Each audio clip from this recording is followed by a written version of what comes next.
on air right now. Hopefully that's good. Streaming. Let's bring this up a bit. Sorry about the volume here. Alright. And let's bring this back a little bit. Okay. Yeah, we're back for another stream today. Going to be some hot takes on wholesome news. And hopefully going to be playing some Boyfriend Dungeon. Who am I? I'm Charles. I go by Muditaheart. I'm a game designer, Twitch streamer. I don't know. I guess I'm a Twitch streamer now. And content creator.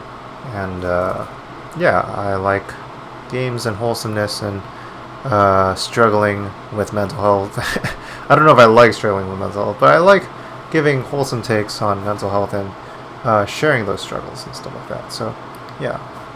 Let me see. Let me just quickly message someone. Speaking of which, let me just quickly message someone to let them know to keep an eye on the stream and stuff. So I'm not doing this all on my own. So yeah. Okay.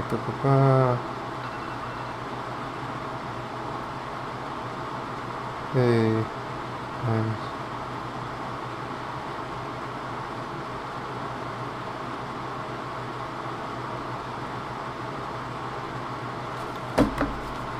See if I can get my mod into here. Yeah, I think I've shared it the place I wanted to share it. I always make this such a big endeavor to get all this set up. But yeah, I don't know. If that's everything, maybe we'll just get straight to things. It's very hot today here in New York. It was like a couple of cold days earlier, and it felt like there was going to be like, I don't know, like another cold.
Oh my goodness.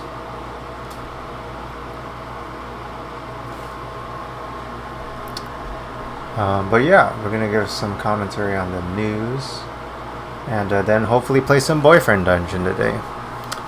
Yeah, still working out the kinks of this setup. I'm doing a streaming laptop setup, and it's quite a lot of work. And working out the kinks, using my MacBook as the streaming laptop and my old gaming laptop as a gaming laptop. But yeah, hopefully this is gonna help. But yeah. Anyway, let's take a look at this news today. So, this was Happy Broadcast's Sunday report, where they give some collection of positive news around the world on Sundays. So, yeah. So, Sunday, ocean warming threatens to wipe out corals, but scientists are successfully breeding and planting healthy baby corals onto the damaged reef. It's actually happening, so that's definitely some positive news. I consider that an absolute win, for sure.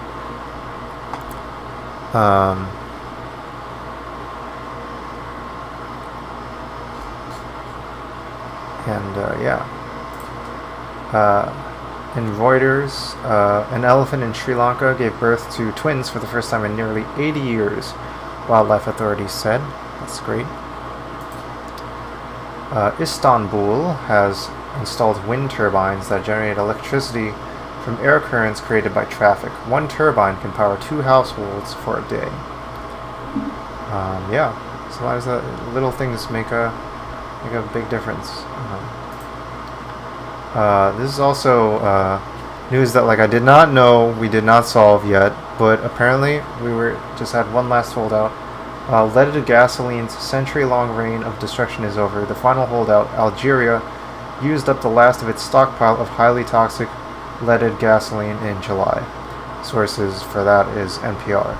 It's really fascinating to hear that there is stuff like that still happening, but yeah, I don't know. Even it feels like it gets underreported when we resolve these things. And yeah, that's the last stockpile in the world. It sounds like. Okay, this is a fun one. The Comedy Wildlife Photography Awards finalists have been announced. The competition is donating 10% of its revenue to save wild orangutans. So yeah, we have here like this fun bear photo, then this fish here, and then this grumpy bird, this frumpy, grumpy bird, which I think is pretty cool. And this is also a nice piece of news. Australia will give its Paralympic athletes the same financial rewards for winning medals as their Olympic counterparts. Australia. Yeah. Makes me wonder about the other nations, though, but that being said, it's good that it's happening. Hello Monday has created a website that teaches and corrects hand positions in real time to make it easier for people to learn the sign language alphabet. Really cool. Sign language is an amazing language. Like, I've seen videos where, like, people, like, do, like, I don't know, like, athletic sign language stuff. Like, it just looks really impressive. I just think it's, like, the coolest thing in the world. Awesome Person of the Week, Shirley Raines. For the past 6 years, Raines, founder and co-founder of nonprofit Beauty to the Streets, has been taking one day out of every week to drive to Skid Row with a van full of food and beauty supplies, ready to serve people on a sidewalk along the city's corridor, known for having the largest containment of unhoused people in the United States. Yeah, if anybody's been to LA and passed by Skid Row, it's like, yeah, it's pretty intense. Yeah, and like, just kind of something that nobody does anything about. But it's good to know that there are people doing something about it. Yeah, alright. And yeah, like on the, I should have like mentioned this even more, but yeah, in terms of like signing, like I don't know, there's like fun videos of like people doing like signing for like Eminem's Rap God or Godzilla or whatever, and like it's just really impressive stuff that I've seen there. Let me see if I can get the camera working again. Okay, there we go. Looks like I'm back, according to my computer, so hopefully that's a good enough indicator for the stream. Yeah. And yeah, let's check out Next Shark next. We have a few clips here from Simu Liu on the Marvel diet. Let's check it out.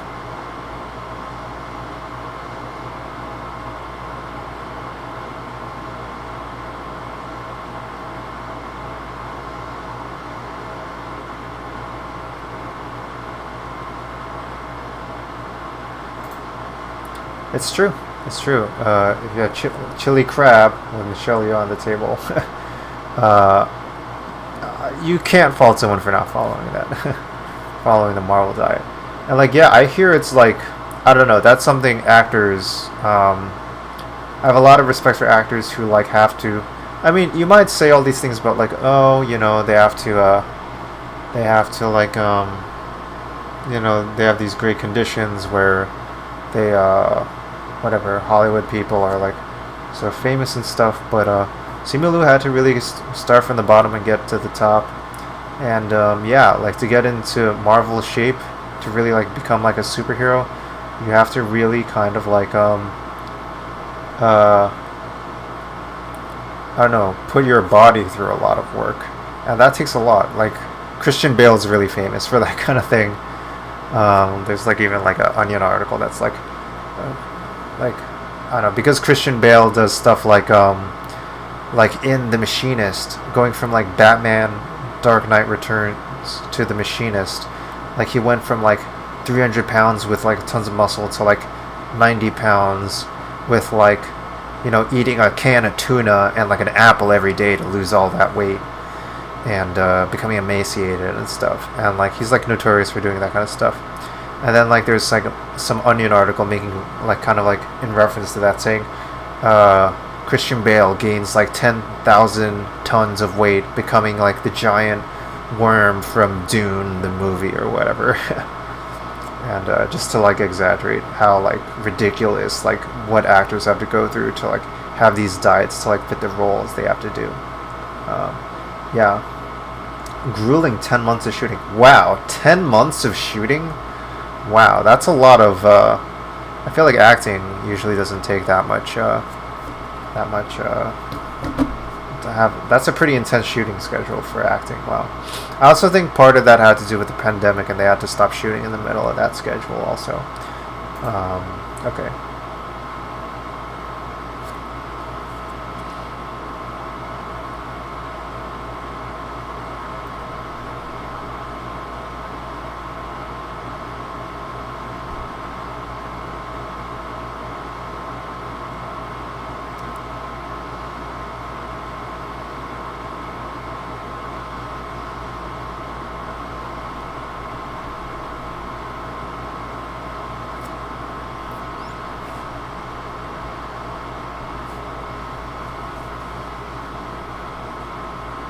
Right, there it is.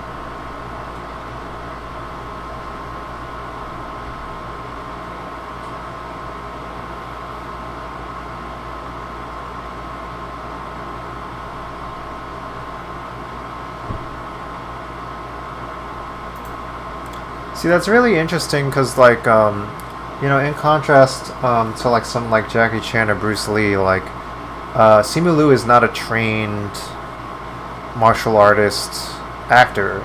This is something that he had to take on and like do new training for this role, from what I understand. Like, unlike what people might think, not all Asian people are martial artists. He's like, he was in Kim's Convenience and was a comedic actor where he wasn't really doing martial arts. And yeah, when he did Shang-Chi, like he had to like do a lot of training to get into shape for doing a martial arts movie. So yeah, I almost feel like I kind of tripped on that a little bit because of how much that's like unexpected or whatever. But yeah, it's really interesting how that works out with actors and whatnot. So yeah, yeah, and like. Yeah, he's a big food guy.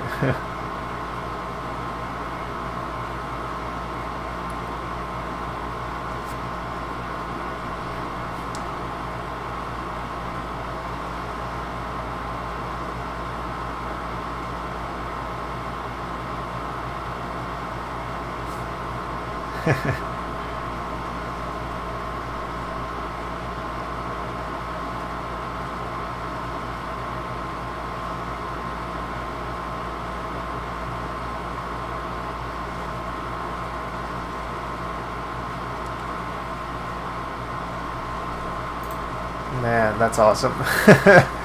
uh, that's really, I don't know why it's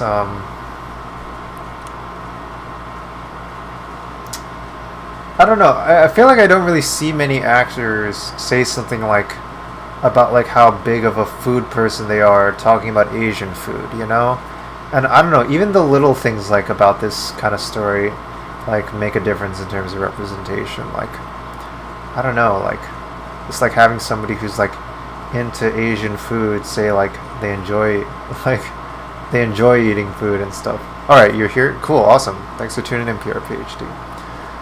Yeah, time to moderate the community or whatever. Keep an eye on the little kids so they don't start running the classroom or whatever.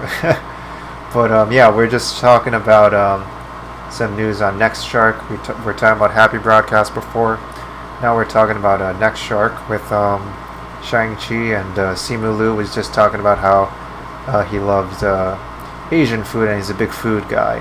And I was talking about how important that is to see for me, and I guess for you as well, seeing a famous actor talk about like being a food person and in regards to Asian food. Like I feel like, I don't know why, like I tripped over a little bit on like how like you don't really see a lot of actors say how much they love Asian food in Hollywood or whatever, and like feel like, you know, just like unabashedly enjoying the idea of food, like not like having this hesitation about being like, oh, you know, I have to be on a strict diet and stuff, or you know, I have to like, you know, have this restriction around it and not really enjoy the pleasure of it, and I'll also have it not be about Asian food, but to like not only enjoy eating food but also have it be Asian food. I don't know. Asian food's really important for me. Yeah. Okay. Keeping an eye. Good. Is game audio? So I'm using a game capture, Elgato game capture. It seems like a game audio is coming through. Is any of my desktop audio coming through? I don't believe I'm playing anything in the background, but it seems like there's some high levels of stuff that might be other than my microphone. But as far as I understand, the only thing that should be playing now is my microphone. Do you hear anything else?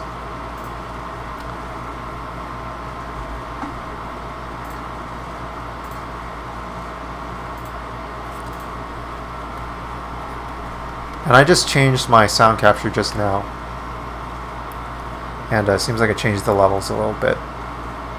So Elgato and then also headphones. Okay, so that should work. Yeah, the output shouldn't have anything now. Let me know if there's any problems with the audio. You're also kind of like my producer a little bit right now. Yeah, so that's good. Yeah, feel free to just keep an eye passively, whichever. Oh wow, look at that. Japanese dad whose 13-year-old had bone cancer writes heartwarming letter to U.S. Paralympian.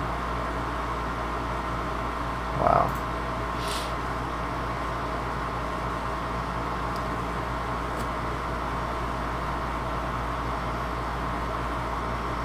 Employee for the Olympic Organizing Committee.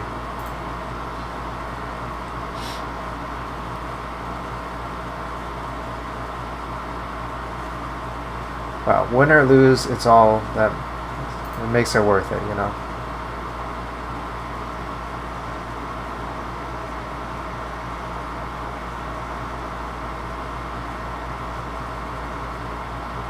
You gave us great courage to my family. We are grateful to you.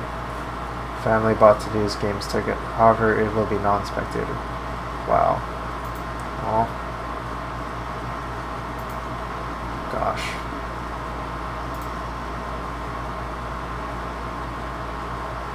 Wow, that's really something. I mean, Olympic athletes are important for representing their nations, and then Paralympic athletes are also important for representing differently abled peoples, and yeah, it's important to have that representation for people to see that. You can, I don't know, people sometimes have criticisms of Olympic athletes, or like not the athletes themselves generally, but sometimes the athletes themselves, but generally of like the whole institution of sports and stuff, but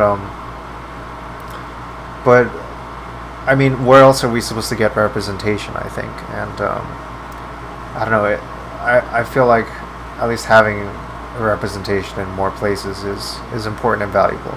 Highly visible representation for that matter. I feel like there aren't many things that have that kind of reach that like things like the Olympics have, and maybe that's just a matter of course of like, you know, if anything's going to be of that scale, it's going to have kind of problems with it sometimes.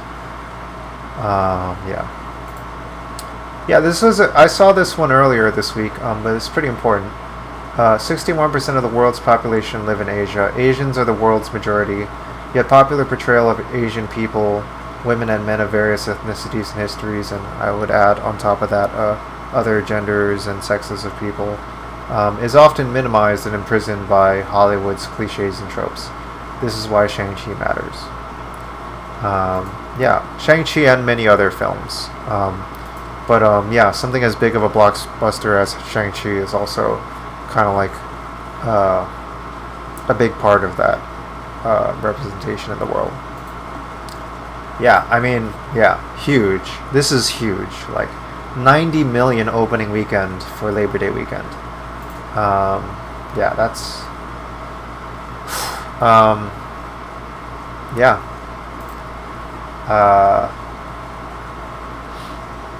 on track for a 4-day estimate of 89.2.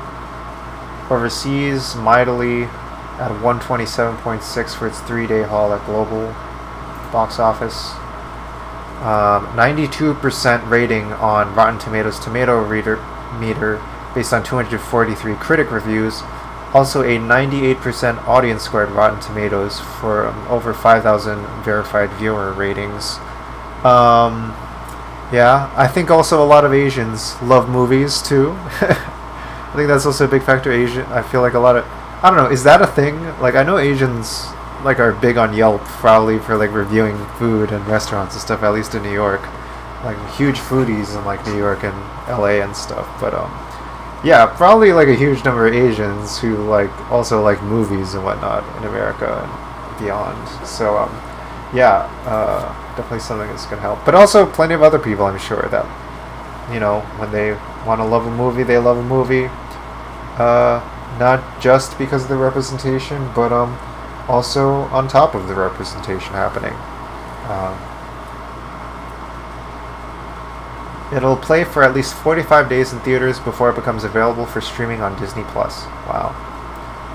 That's amazing. That seems like a good business move too. Get some people in theaters to watch it.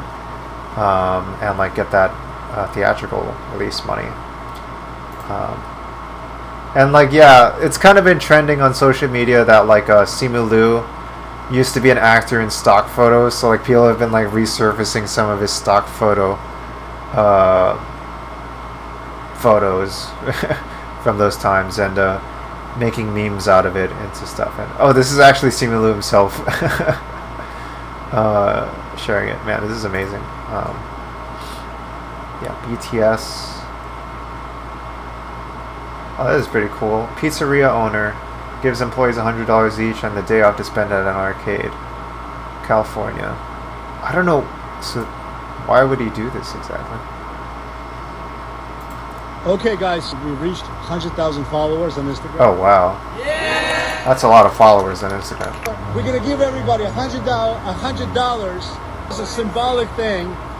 Look, all we do is point and shoot, right? You do the work. So basically, we just tell the world what you do and who you are. I say thank you. Seems like a lot of young people.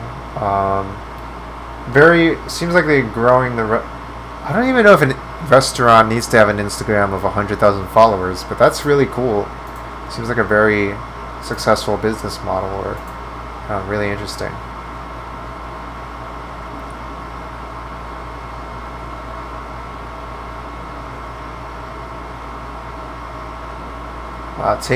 Suddenly thrust into the role of taking responsibility for everyone else's well-being, both financial and emotional.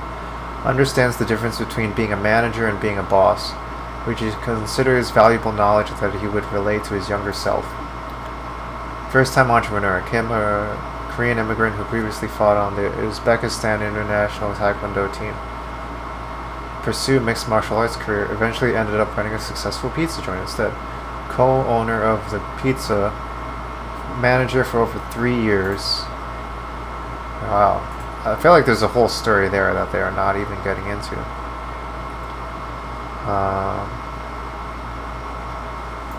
China's chicken parents, a new cult of tiger moms on steroids. Very tricky.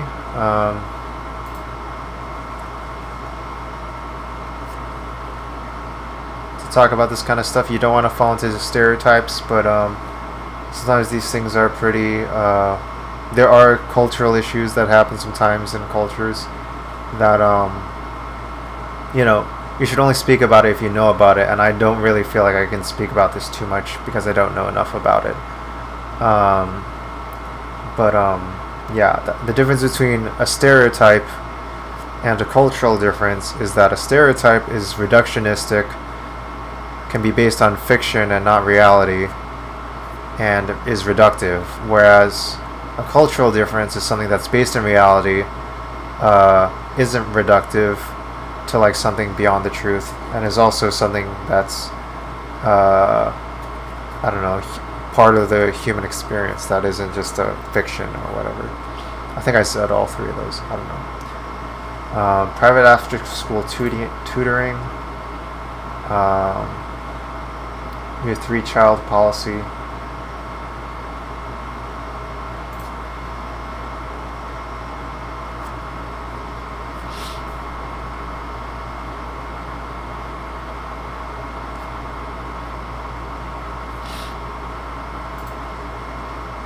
Okay, this is like, yeah, that seems important, but I do not feel comfortable getting into that right now because it's too much for me right now, and I want to focus on other things at the moment. Alright, so let's finally get to some game stuff. I am a game designer, so let's get to some game news. This is a critical distance about some, this week in video game blogging, some video game news. Let's boost up the zoom here. Let's see what people have been talking about. Old wounds and trauma. Body trauma here for phantom pains. No Escape talks about nihilism. I actually did see this piece about Disco Elysium before. It specifically talks about a specific ability in Disco Elysium called Shivers. And here's a pull quote from it. Shivers, the investigation. Harry's own internal discourse and final testimony. All of it in service of producing narratives strong enough to cope with trauma after trauma, and realizing that, despite all the broken things inside of you, you can still touch and be touched by other people. Yes, Harry is a fuck-up, but he's still going. He wants to be better, and I cannot help but think he will do it. I do remember this article, and I want to talk about a few other moments in the article. Spoilers for the article. It's a very beautiful article, but definitely worth checking it out on your own. Talking about the processing of trauma through the physical body and generational trauma. I think there's a couple quotes that I want to pull from here.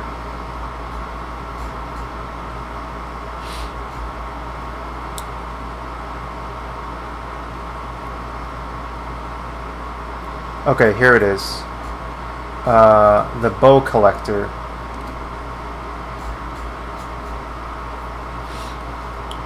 If you have enough conceptualization, you'll offer the bow collector. Both thoughts are ways for Harry to process the pain he has carried for so long.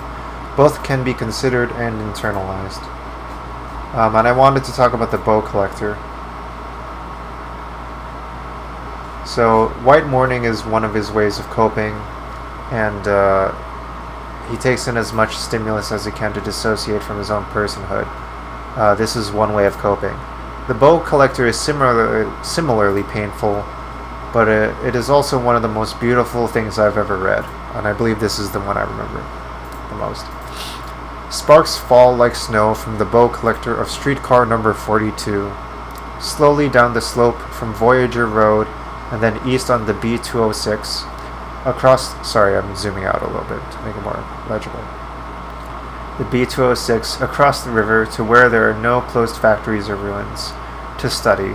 At the academy, electrical cables run overhead and the bow collector draws across them like a musical instrument.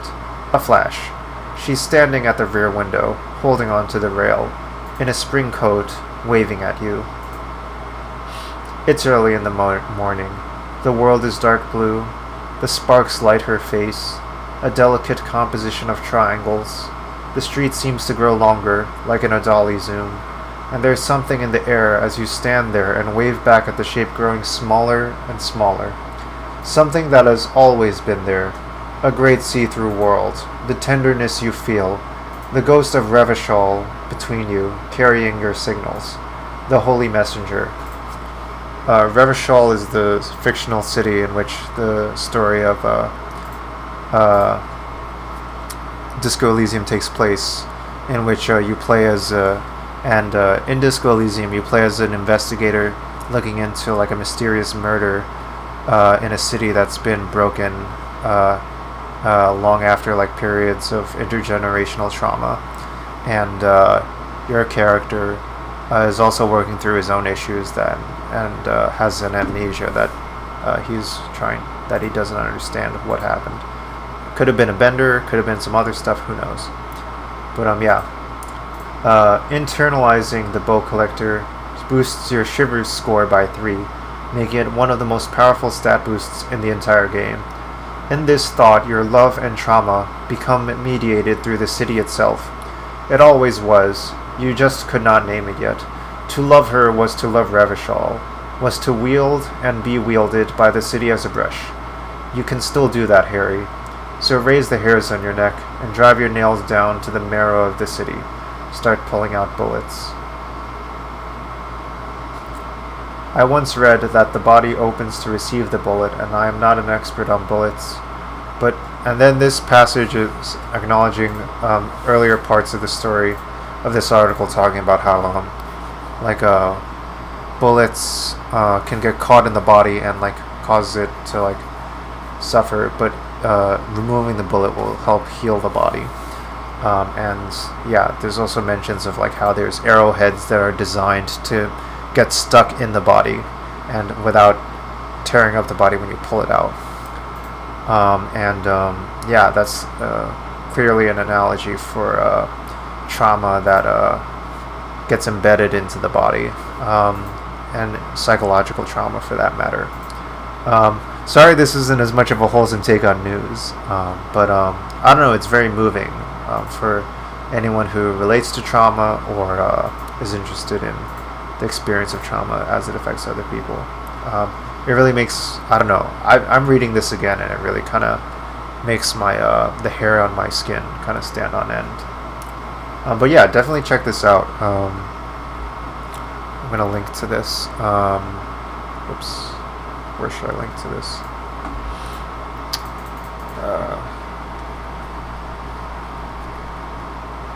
I'm going to find the chat here and then link it in the chat. Pop this out.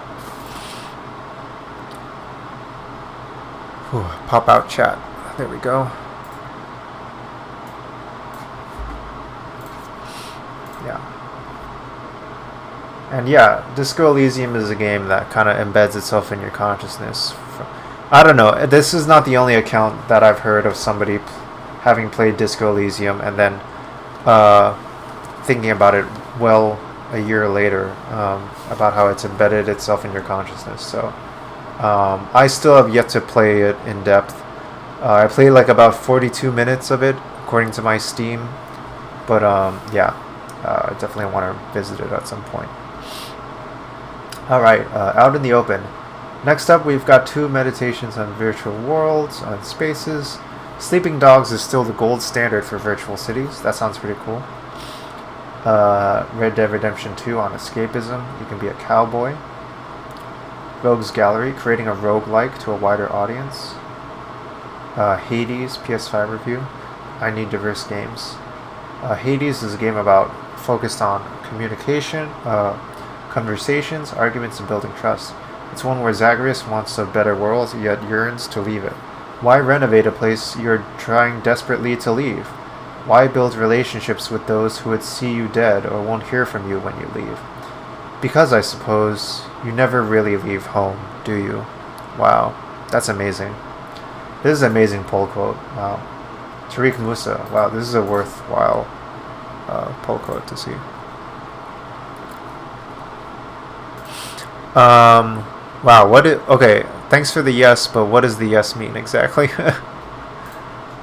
Is that in response to Disco Elysium or whatnot? But yeah.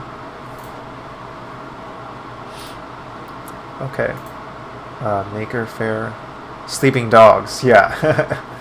Gold standard for cities and stories. I gotta check that out. I don't know, like, yeah, this is an interesting. I have to read this at some point, but yeah, I'm curious about it. I don't know. I might just spend this stream reading stuff. Um, Electric Zine Maker on money. Sexual assault and journalistic abuse. So be warned for that article. Yeah, Natalie Lawhead has gone through a lot, and yeah, comes from, and like many people from marginalized backgrounds like them also go through a lot, and or are at the risk of going through a lot like they have. So yeah. All right, Sonic Boom. Let me see. I personally don't like our cultural metrics. Let me revisit this again because this actually caught my eye a little bit. I personally don't like our cultural metrics for success. I think it's terrible to weigh the success of a game or tool based on how much money it has made, how much the retention is, how many players it has accumulated, how much you can milk your user base for. To me, success is the value people find in it, the time they spend in it, and what it brings to the handful of people that it has become meaningful to. That really resonates with me. I was reading recently about how there was a group that was teaching a class on the trauma of money and how people develop unhealthy relationships with money. And just in general, over the past couple weeks, I've been having conversations around how living in spaces that overemphasize quantifiable success can actually be really unhealthy, and we're just kind of like immersed in that kind of world right now. Yeah, like if we keep measuring success through certain kinds of metrics, then I don't know, it kind of loses. I don't know, we just kind of lose something that's so intangible and unquantifiable that's essential to the human experience. Like how much somebody was moved by something, or how much somebody cried, or how much somebody, like, I mean, if you rated a game based on, like, the number of hours they cried after playing it, that'd be a horrible metric, right? Like, that'd be the worst way to measure the experience of a game. Like, it could be a good thing or a bad thing. Like, and like, what kind of emotion is it, and what is it in relation to, and how is it causing them to grow as a person, and how is it creating catharsis for them? And is it good to have catharsis all the time, constantly? No. And do you want to have more and more catharsis? No. Yeah, just in general, recently I've been thinking a lot about my relation to, like, how I measure my standards of success, and I don't know, just kind of this time I've had at home has been a good opportunity for me to rethink a lot of that stuff. Alright, Sonic the Hedgehog. Blue Sphere is a Sonic the Hedgehog game. This seems like a perfectly reasonable statement to make, but it's also one in which every noun is to some degree debatable. Firstly, Sonic the Hedgehog. Oh boy. Our next feature is sports and ideology, either told straight or with a side of snark. Cruising golf club wastelands, cynical satirical airwaves. And sports and politics. How Final Fantasy X resonates with the 9/11 attacks and their fallout, uppercut.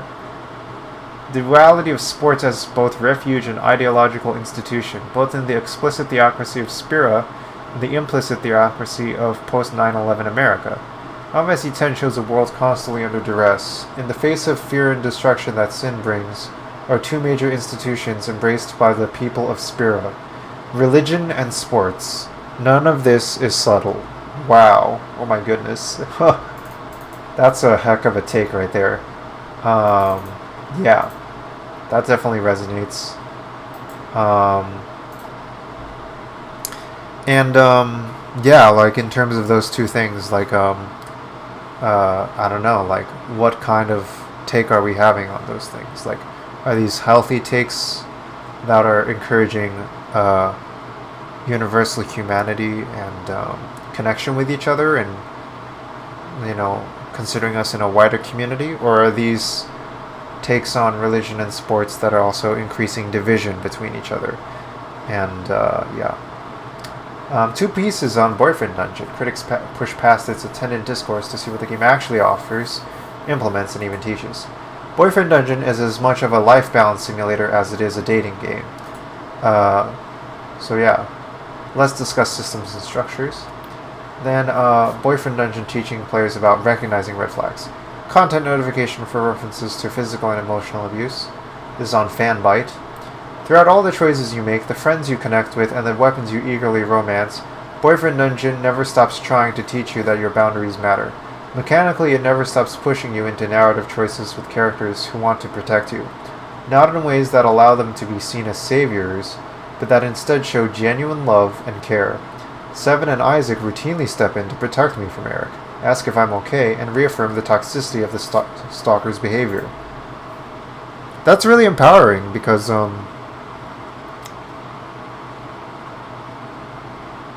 like, it's tough enough to deal with boundaries on your own. And if you leave it to the player to decide amongst themselves, they might not have a sense of where those boundaries should be. And that kind of reflects how it is in life, too. But by having these other characters draw attention to how these things are not okay, it reinforces that these boundaries are being crossed and that there is toxicity that's happening. And that also that I think it's good that it's these characters are like I think Isaac is the S-Stock character, and like it's also another male masculine character that is they also can be a role model for, like, even being of the same gender presentation, that they can also be someone that can check in with you and be a positive role model, in contrast to just the negative role model. It's a Boyfriend Dungeon game about boyfriends, and boyfriends can be good and bad, and it's important to represent both sides of that same coin when you're going to have storylines that explore, like, toxicity and stuff. This game does a lot really well, and that's not even to get to, like, the gameplay and stuff. This game does a lot of things really well. Really smart. Really great game. I want to get to this Sleeping Dogs article, but I'm getting kind of tired of talking for so long. So, maybe I'll get to it later. Ooh.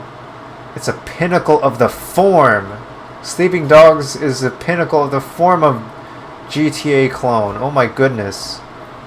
The pork bun guy thinks about packing up for the day, ending another long streak of serving life-giving snacks to passers-by. The thick din of Hong Kong's bustle is broken by the distant revving of engines and wailing sirens. Someone, somewhere is having a bad day, but that's of no concern to the pork bun guy. He just wants to go home and do some pork bun guy stuff before these streets once again demand their daily tribute of delicious charred pig and a soft, sweet bun. Is he real? Am I real? I don't know if Hong Kong has an abundance of pork bun stalls. What I do know is that Sleeping Dogs' representation of it is one of the most authentic feeling worlds that has ever been depicted in a video game. If I ever visit Hong Kong and discover that pork bun guys are an invention of the game, I would feel deeply unsettled, betrayed even, such is the apparent realness of Sleeping Dogs as someone who has never had the privilege of visiting the real place. Wow. What a hook. Pork bun guy. Then parlaying it into, like, talking about the sense of reality that this virtual Hong Kong has. Wow. Oh my goodness. Pork bun guy for the win. Great opening. I don't think I have time for it now, but I want to revisit this later. Let's just quickly go over today's Axios newsletter. Axios Gaming newsletter. It's a 4-minute read if you want to read it through on your own, but just some quick highlights. We'll go over some of that. Bugsnax, developer Young Horses, is changing work weeks to 4 days for healthier work-life balance. It's kind of strange seeing, like, on one side there's like intense crunch culture, and then a lot of places are just not even getting to a regular work week, and then on the flip side is like companies who are just straight up doing 4-day work weeks.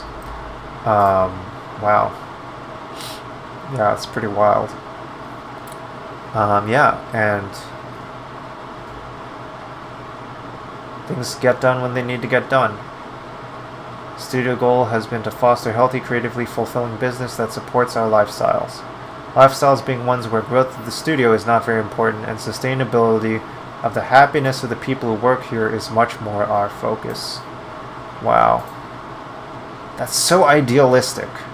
And I think it's something that a lot of people are thinking about now in terms of what we can accomplish as creating a culture around work.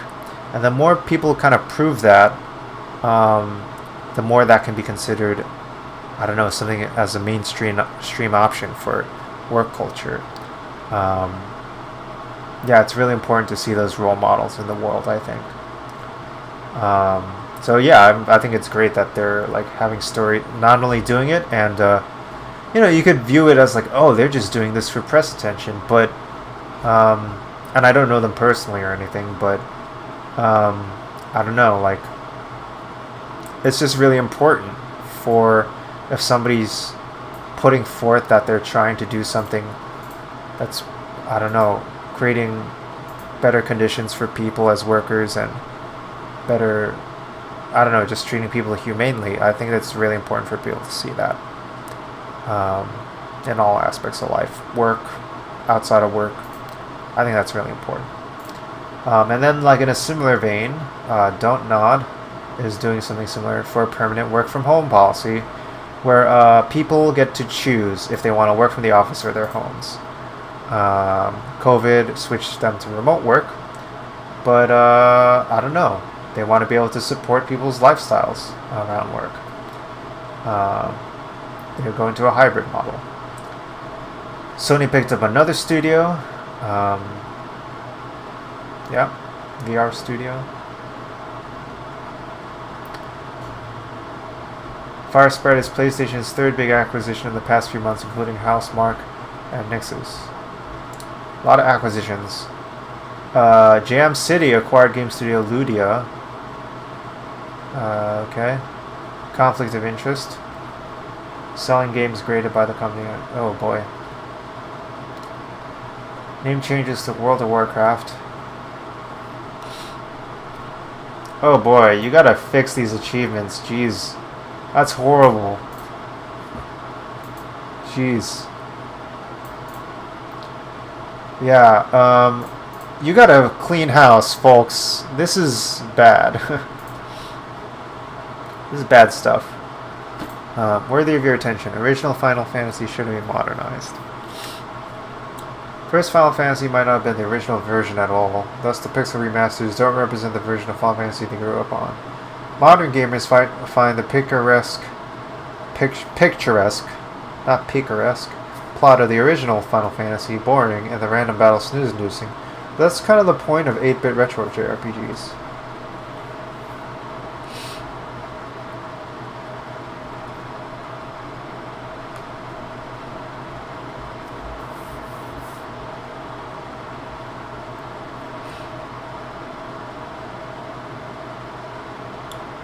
Interesting.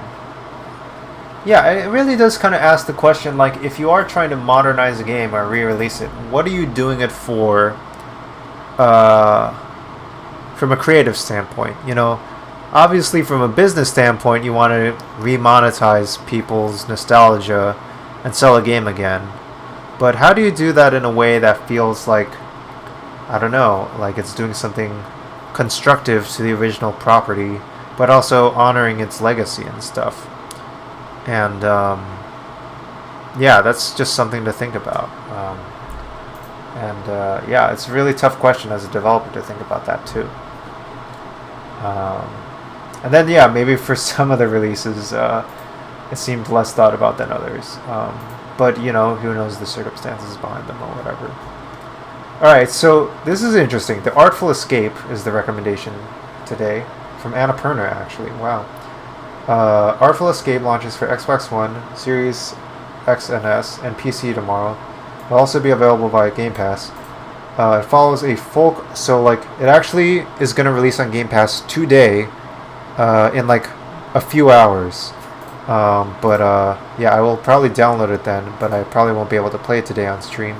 But yeah, seems like a pretty cool game. Just by the description and this screenshot here.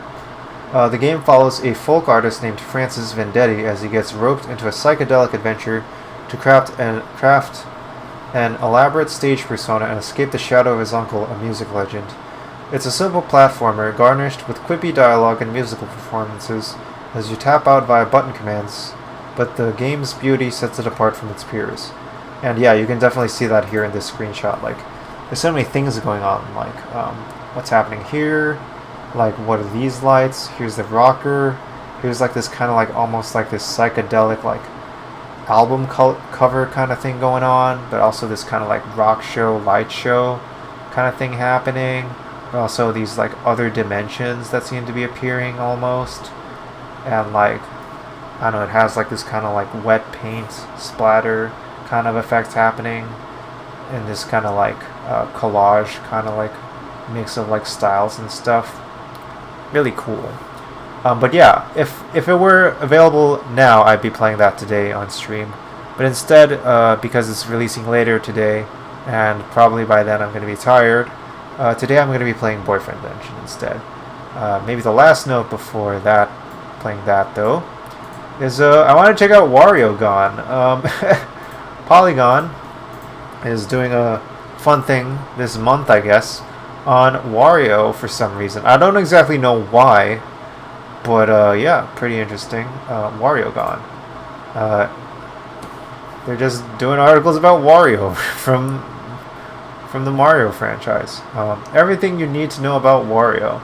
Answering the most pressing questions about Mario's most stylish frenemy. Where did Wario come from? He came from Super Mario Land 2 6 golden coins. Are Mario and Wario related?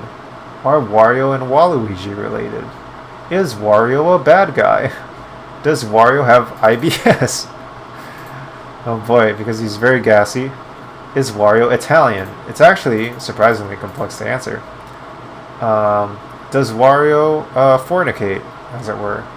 Is Wario a libertarian because of an old school Twitter meme? Very, very bizarre questions people have.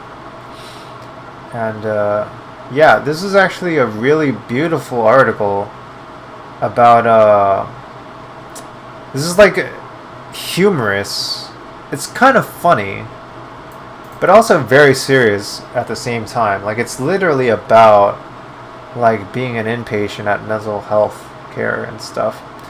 And, how, like, you know, they were dealing with a manifestation of bipolar type 1.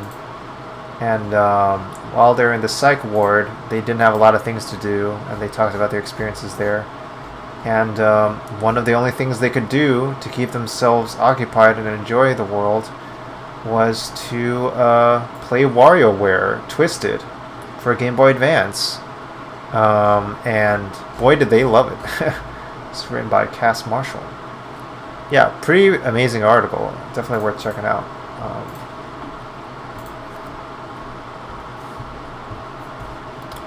Yeah, just a brilliant piece of writing that's like switches between the personal and also talking about games and also talking about I don't know, the mental health care system and also mental health. Really fascinating. This is an article from back in the day that yeah, I remember this coming out in 2019. We have some questions after seeing Wario shirtless. Mainly, where is his nipples? People were kind of talking about Wario not having nipples. It was a thing. People were wondering about it. and apparently he has areola, but no nipples coming from them. And it's weird because Nintendo. It's actually not the first time that the Nintendo had a really weird stance on a Mario character with involving nipples. Back in 2017, shirtless Mario. I don't know. I feel like I want to say male nipples, but that makes it even weirder. But shirtless Mario in Mario Odyssey has nipples, and people were like weirded out by that. But then Julia Alexander, the journalist at Polygon, really asking some really hard-hitting questions here, saying, wouldn't it be weirder if he didn't have nipples?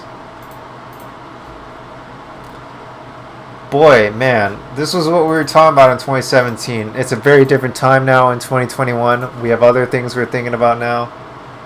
I'm going to share this. Shirtless Mario nipples Super Mario Odyssey is the link name for the keywords.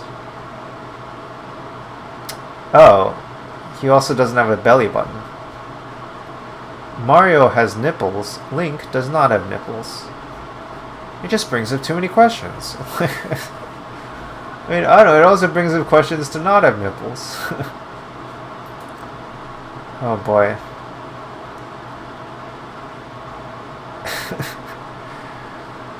It's kind of like makes me think about like how like in like corporate franchise policy on like depictions of their characters, how they like just have like weird stances on like what they're allowed to depict and what they're not allowed to depict. So like, Mickey and Minnie aren't allowed to be married. Huey, Dewey, and Louie are nephews of Scrooge McDuck and also of Donald Duck. But Huey, Dewey, and Louie, you're not allowed to see their parents. And like Pokemon, you're not allowed to show them eating like another Pokemon or whatever, apparently, in the TV show. So they have to eat other kinds of food all the time, because it just brings up too many questions from a policy standpoint or whatever, according to corporate or something like that. It's very interesting how these decisions are made. And now like they chose now was the time. Somebody at Nintendo was like waiting for this moment. Yes. Now we have this chance to really take the ball and run with it and show Wario shirtless. And now we have to take a stance here. Does Wario have nipples? So I don't know, man. That's what we gotta do, man. That's what we gotta do. Alright,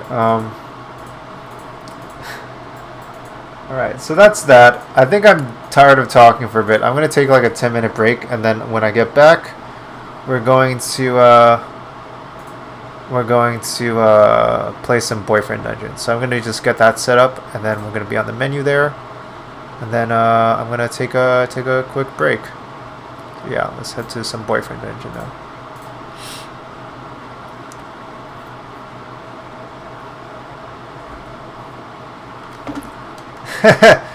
A good note. It's always a good note to end on some Wario male nipple stuff. Alright, I'll be right back.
Hunting, I'm on the lookout for something.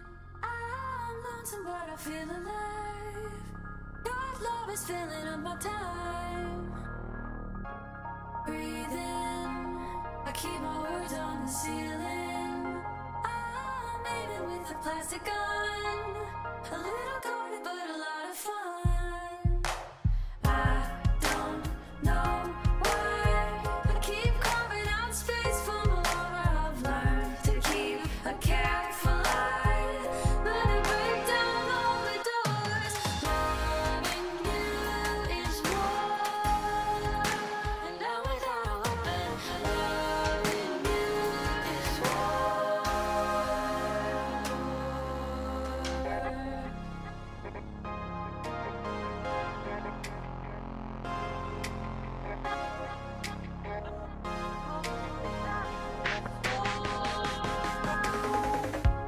Watching eyes, I feel the dark coming through the light. I'm ready now to take my place, to stop a bullet perfect in its face.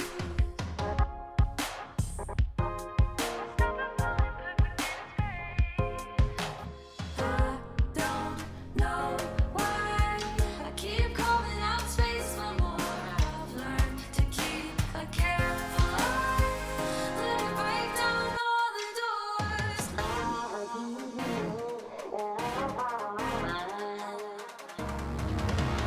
Loving you is war, and now without a weapon. Loving you is war.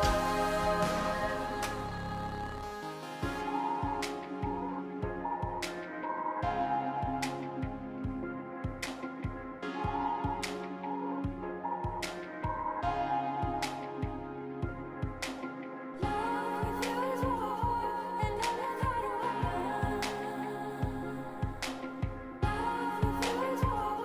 and now without a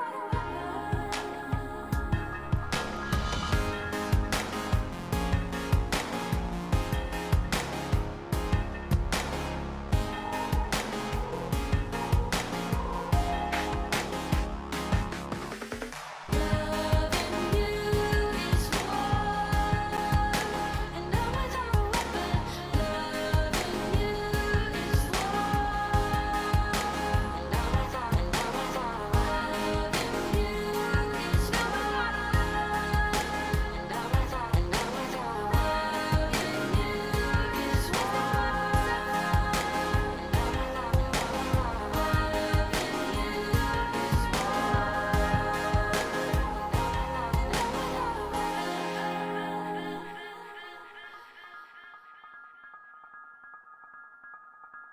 Hunting, I'm on the lookout for something. I'm lonesome, but I feel alive. Your love is filling up my time. Breathing, I keep my words on the ceiling. I'm aiming with a plastic gun. A little guarded, but a lot of fun. I don't know why I keep carving out space for more. I've learned to keep a careful eye, let it break down all the doors. Loving you is war, and now without a weapon. Loving you is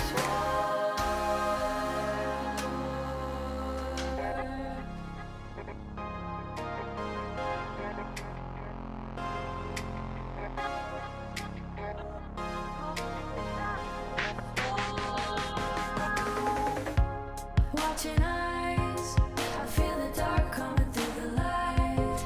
I'm ready now to take my place, to stop a bullet perfect in its face.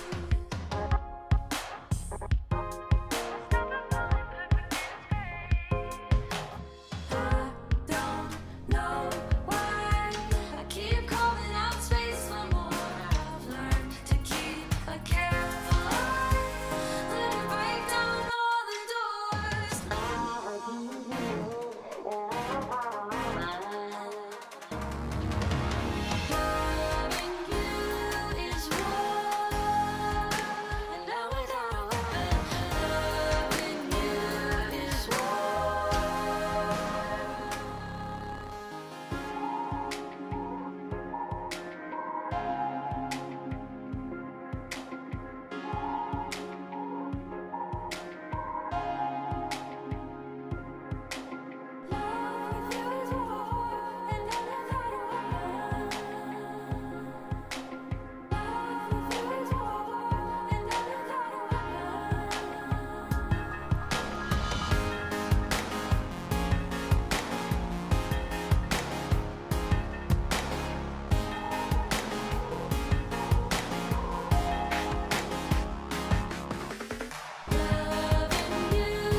hunting. I'm on the lookout for something. I'm lonesome, but I feel alive. Your love is filling up my time. Breathing, I keep my words on the ceiling. I'm aiming with a plastic gun. A little guarded, but a lot of fun. I don't know why I keep carving out space for more. I've learned to keep a careful eye. Let it break down all the doors. Loving you is war, and now without a weapon. Loving you is war.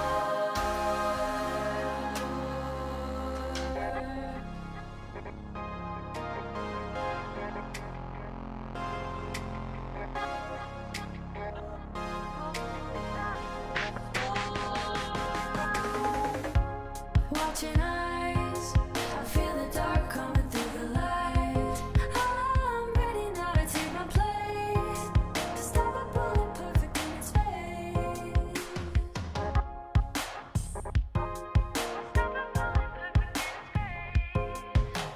I don't know why I keep carving out space for more. I've learned to keep a careful eye. Let it break down all the doors.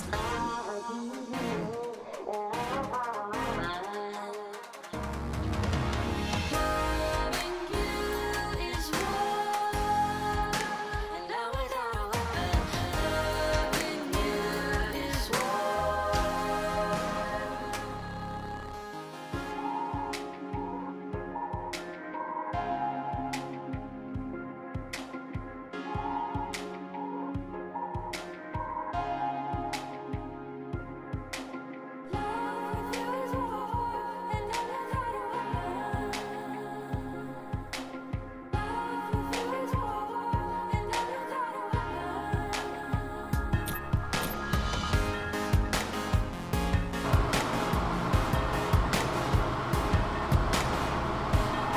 Okay. Alright, and we're back to playing some boyfriend dungeon.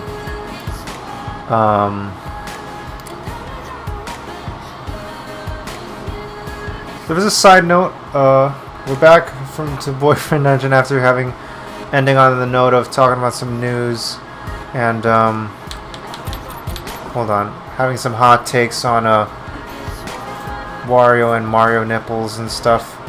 No, I don't know, just in a moment of divine inspiration, I just want to put forth this idea out to the world that, this whole discussion over, Wario does not have nipples, does not have male nipples, and then, but then Mario has male nipples, and that's weird, but he has male nipples in Super Mario Odyssey. But then Link does not have male nipples. So I think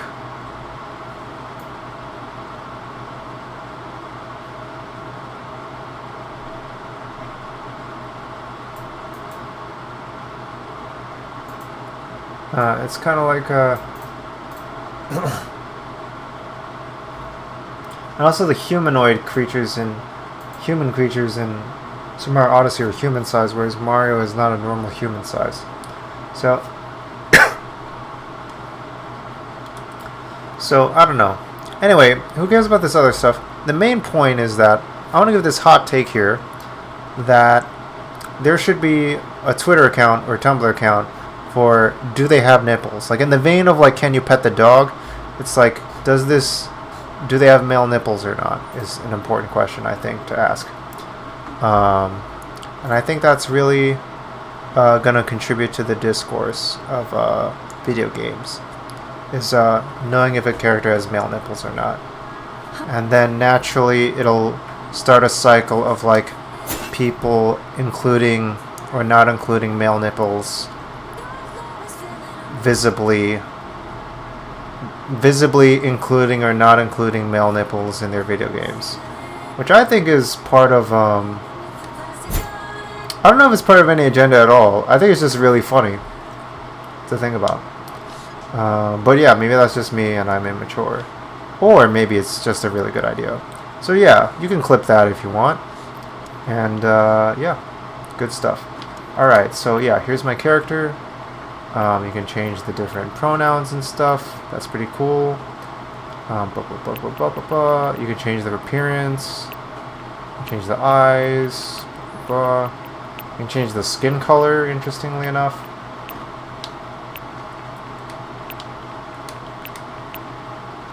At any point in the game. Change the hairstyle.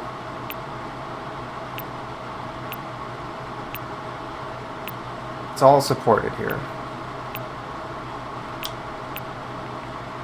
Change the hair color.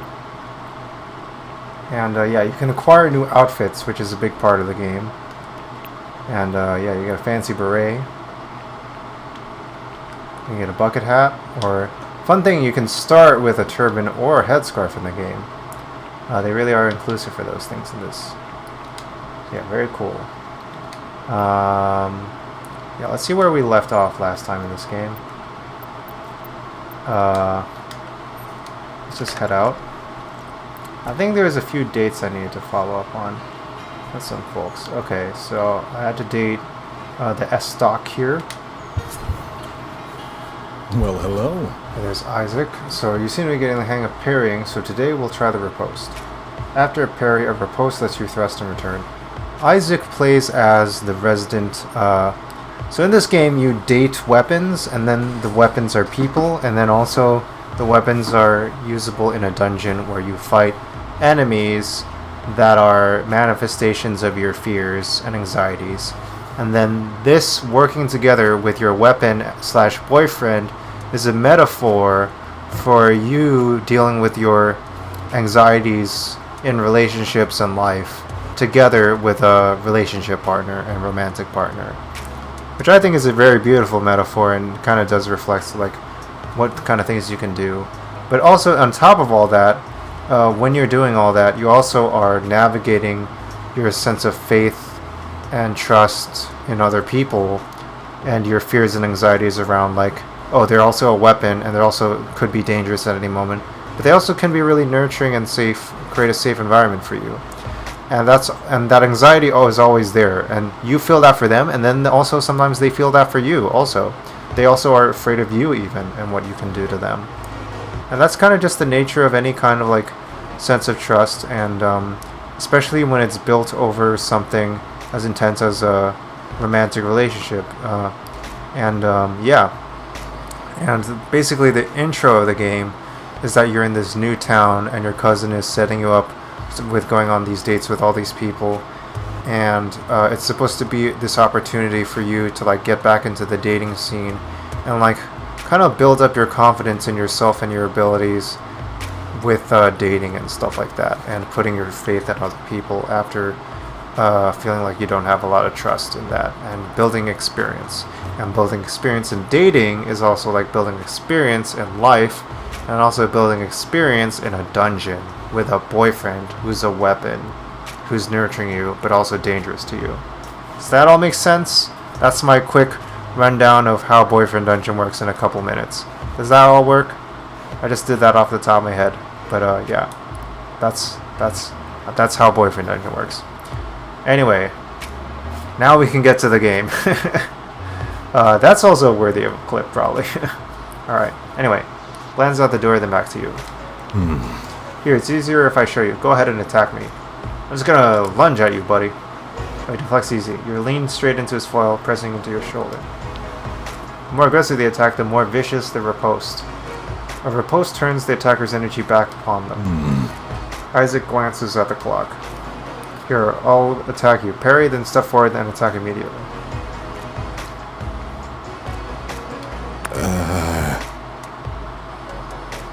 Oh, he's not sure. Oh, wow. He actually, oh, okay, so I actually made a good call here. Actually might not be feeling well. He takes off his gear and pours refreshments. father has finished up. Oh no! His dad did a hostile takeover of his firm and bought a majority and discredited Isaac with the board. Shoot. No. Businessman. So my time is just about over at Brooks Associates. I only have today and tomorrow. Wow, this is just like a Lifetime movie. I try not to care what he thinks. He's a foolish, close-minded old man. I've officially disowned him and cut off contact. Wow. Sometimes I'll just kind of casually, like, when my mom is, like, watching a Lifetime movie, I'll just, like, see, like, it's so far away from the stuff I would watch, so I'm just kind of curious how that works, and I'm like, wow, these storylines are so different from, like, the stuff I'm used to with, like, nerd movies and stuff. And, like, just seeing stuff like, oh, this is people dealing with, like, real-life issues and businesses and jobs and relationships and families and family members and romantic partners and interests and stuff like that. And like, I don't know, I think that's a really interesting space that, like, games could definitely explore more often. But even in this space, it's still doing it in this kind of fantasy setting. But anyway, yeah. But now I'm going to lose everything I've built here because of him. How can I not care? Wow, that's really frustrating. Right. Yes, it is, deeply so. But I'm really glad I talked to you. I'm sorry to burden you. Hey, level up the love rank. So, so in this game, when you fight in the dungeon, you level up your character and your relationship. And then after you do each max level of your given love rank, you level up, and then to unlock the next weapon attack, next ability for your attack with the weapon, you have to go on a date and then to chat with your weapon, and then they have a new ability that you can use in combat. So it's this system that feeds between combat and dating, and then dating leads into combat stuff better, and then the combat stuff leads into dating better. So it's this feedback loop. Yeah. Reduce charge time for heavy attacks, wider finisher damage area. I don't know. Maybe this is better? Sure. Because it takes a while. I guess this is our last time fencing in this office. Tomorrow's my last day. Oh my gosh! Because of the acquisition. I sold my stock. I'll be comfortable while they sort out what to do next. It'll be like a bit like starting over. I've lost so much. Man, I feel like this character is one of the few like decent, like purely decent characters in the game. He also happens to be religious and like explore his religious background a little bit that he shares with you, which is pretty interesting. I feel like they don't often depict like real world kind of religions in games very often in a way that's like wholesome or whatever. So yeah, I keep trying to focus on fencing, but it's not working. Maybe I should give up for the day. Yeah, and he doesn't really like impose his religion on you at all. He just has it as a part of his life and his belief system. And it's like, yeah, this is just something I do, and like, if you're interested in it, you can take part in it with me. It was like pretty cool. So make a house call for a talented fencing student. Ooh, okay. Oh my goodness. I don't know, just not feeling it. Oh boy, okay. Hope to win your hand one day, my lord. Okay. Gives a formal bow. Suppose this is a good night for now. Thank you for your companionship. So yeah, in classic Mass Effect style, any character you encounter in this game can be romanced. And also in this game, you are able to just like leave people on red and like not respond to them. Zombie dreams? Do you get those? I hope not. Oh, okay. That's nice. I'm not gonna respond to him. I don't like that guy. Alright. Let's talk to Valeria the Dagger. Did I even unlock the next thing with her yet?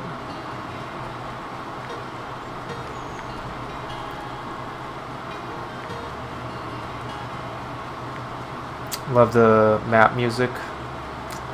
Like, you could just have a menu where you just choose which part you want to go to next, but it's just more fun to just run around.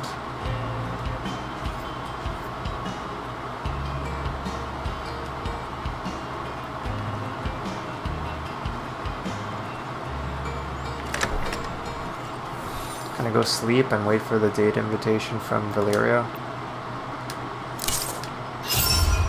Fried mackerel.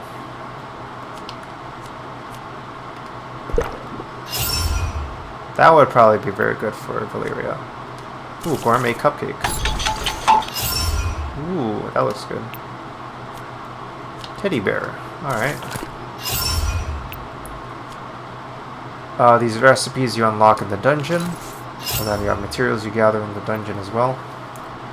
Vodka recipe. Foxwood recipe. Pretty written recipe.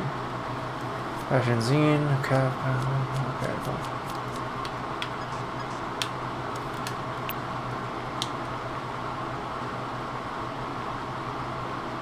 Fireball, put to sleep, mind trap.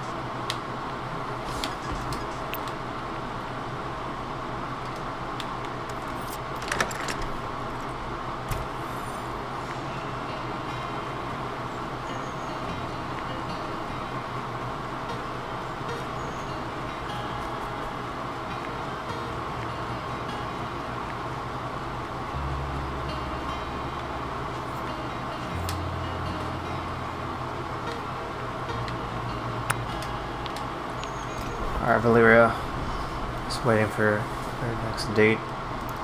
I think I'll just try this out, and then I think maybe it was like waiting for Isaac to Well, date here we go. before I could date Valeria yet.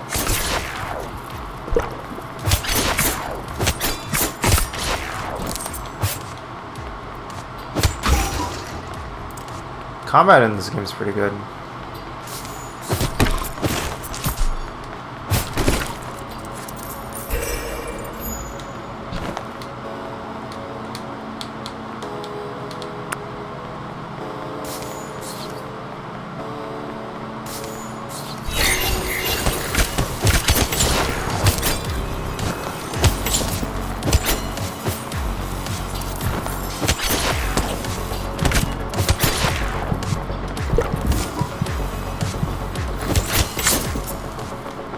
I don't know, I'm just doing this for resources at this point because I'm not leveling up Valeria.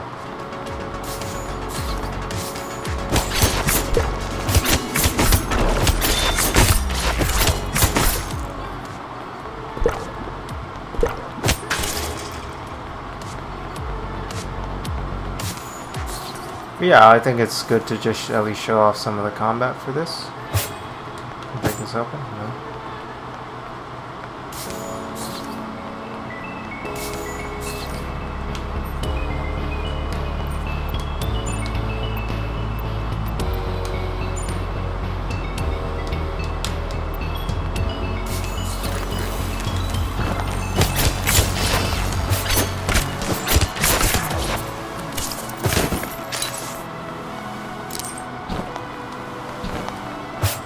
Love this kind of 80s soundtrack vibe. And like these kind of neon malls are kind of like that kind of nostalgia kind of thing.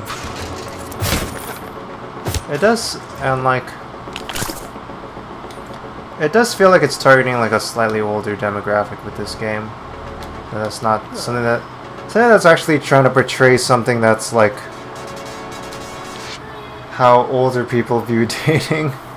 Like slightly older people view dating, and not like what young people view dating like.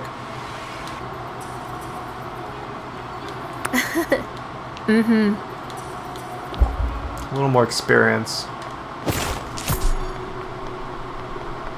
It reflects a little more experience in dating. Kind of thing. Try to do a challenge room.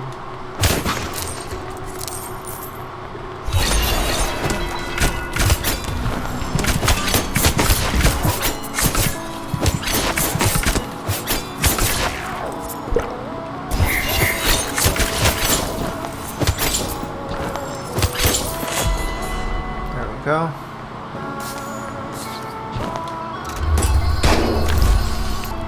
Pepperoni pizza. Are you gonna get some za?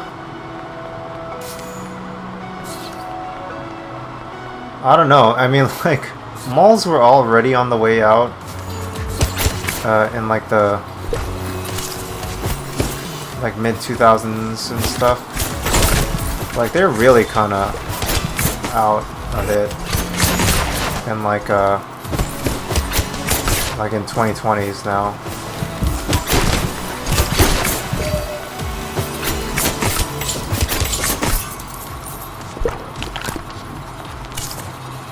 And then this music and art style feels like it's definitely targeting like 80s aesthetics and stuff.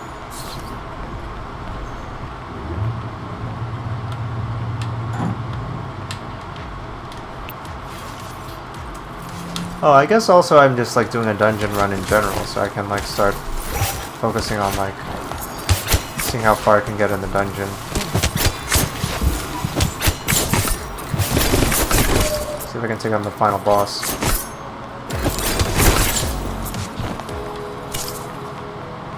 One more enemy. Fun attacks is I can do quick attack or heavy attack. And then I can also do dodge rolls. Hiya. Oh no, I missed the cloth. That's something I really needed. Alright, let's do that. There we go. Yeah, I know, I'm great. Alright. One more HP.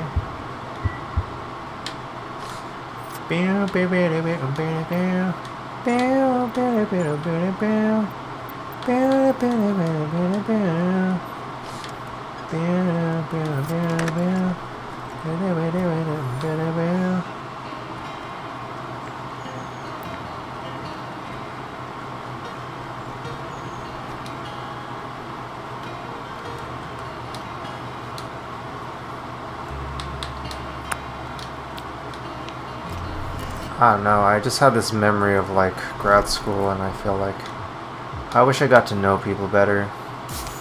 This place didn't always have monsters in it. Feels like it was hard to collaborate with people back then. And yeah, I wish I could have done better, but I also kind of know that like kind of was doing my best at the time too. I kind of accepted that what happened and stuff, so yeah. The same thing is with relationships. You always try your best with everybody in life, but you know, we continue to grow and evolve as people. And I was just listening to a Dr. K stream talk about how like somebody you know, felt like he could have done more, and you know, there's like this insecure self that's been around since a young age that like got activated with some traumatic experiences recently, and like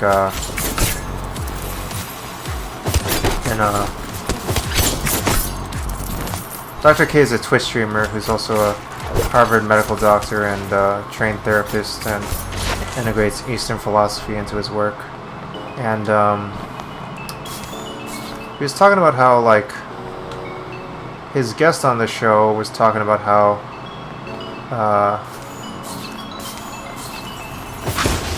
like every time something bad happens, he would feel like very triggered about like how like he could have done better, and like all the things in the world that like told him he wasn't good were just reminders of like this kind of essential fact that he understood in himself, that like he wasn't good enough. Like, what is good enough? And like, why do we have a sense of, where does that sense of like what good enough is come from? You know, and you know, we're always good enough at every given moment. Like in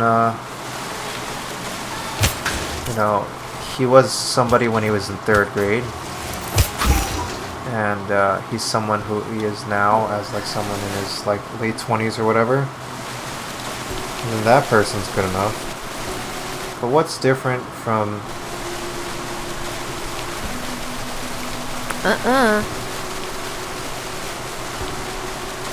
Thanks. That's a beautiful moment. You know, don't know, I have this quote from Mr. Rogers on my wall that goes, "Love isn't a perfect state of caring, it's an active noun like struggle." And it's that ability to accept someone as they are right here, right now, while also kind of being true to yourself. Like, just because you're able to care for them doesn't mean you have to show false feelings for them and a false positivity to them. Anyway, I'm kind of meandering here, but I guess let me try and figure out like what I'm trying to hover around here. But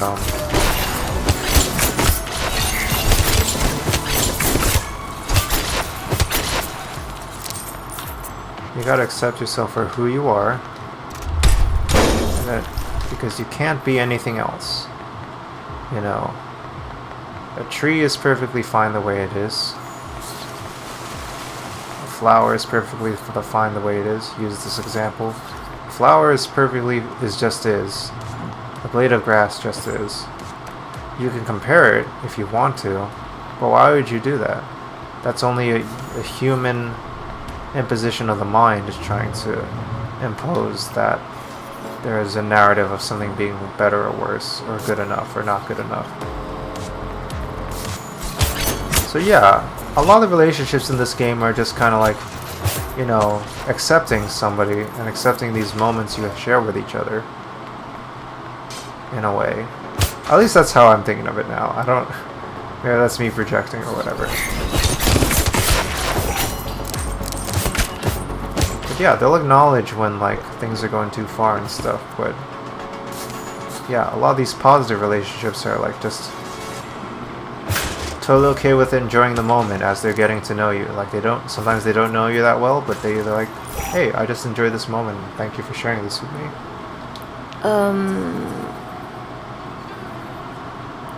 Oh, you can hang on to me. Alright, so take that Valeria. Going ice skating, nice stuff.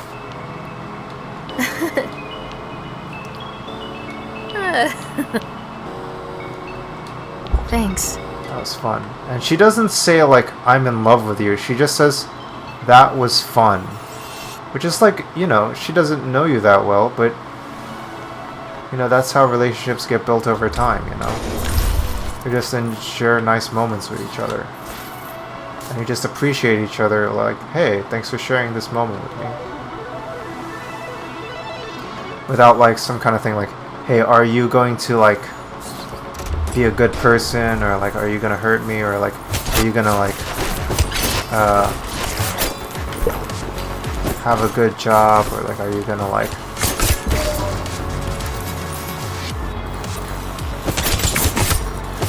You know, there's no, like... expectation of someone being a particular way. It's just like, hey, I enjoyed spending time with you. That was nice. And that's how relationships build over time.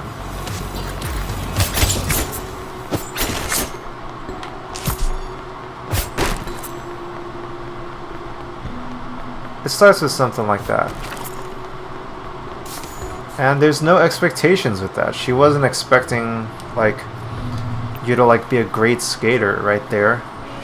Whoa, okay, we're in the deeps now. Valeria wasn't expecting you to be a great skater or anything by any means. She was just like, hey, like, I enjoyed that.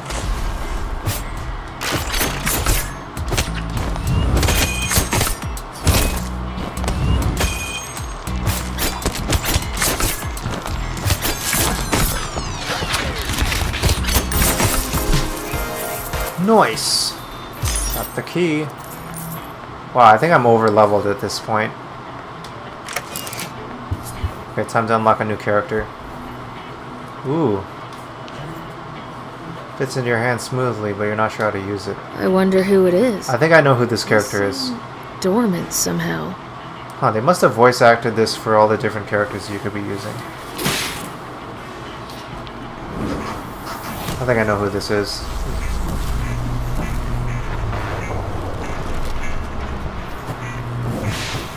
Yep.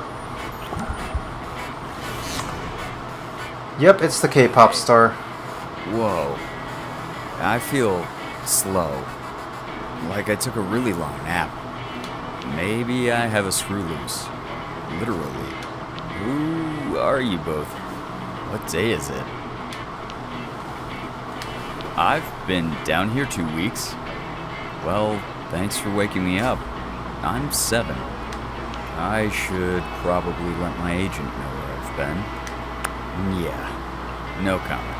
But I know I owe you one. How about a coffee later? Yeah.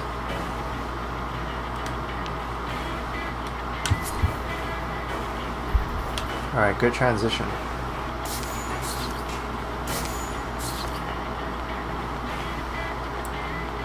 Yeah, I feel like it's a common instinct for like a visual novel game to just have like, you know, if you do something with somebody in like a big moment, then like they just fall in love with you instantly or something.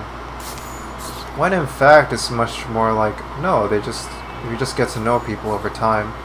Just see if you feel things for each other. And then if it happens, it happens. If it doesn't, it doesn't. It's much more realistic. Much more reasonable too. Much healthier as well.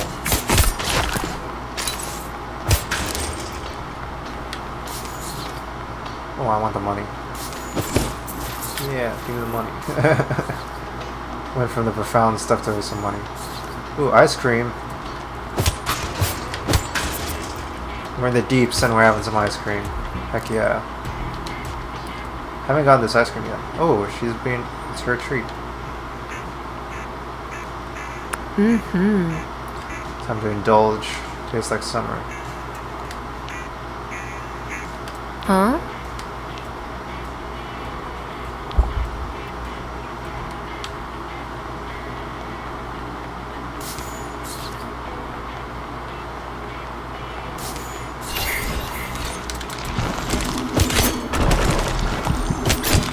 Oh shit, I dodged into them. Bonus, time spent together.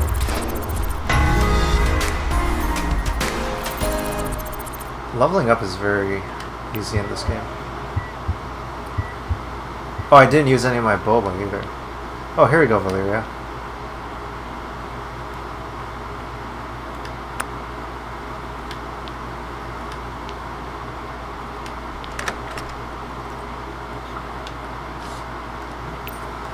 That's creepy.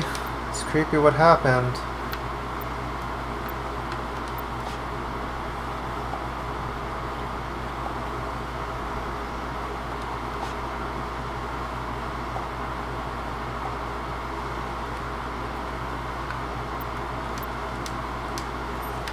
Okay, let's see what happened.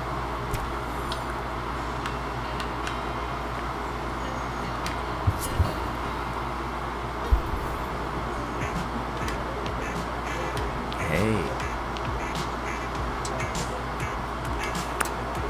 Oh.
Oh man, he's got a lot of commitments and stuff.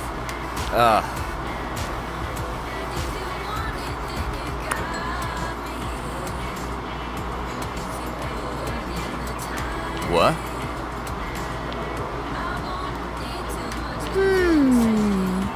Oh boy. People bothering him.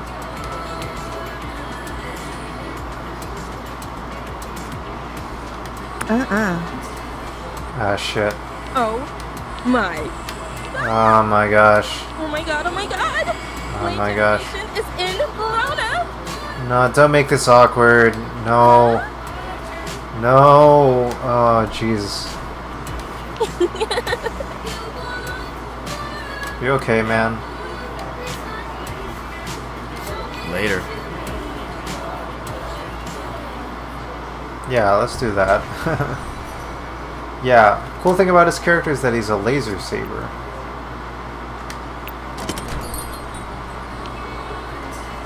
Oh, he got connections.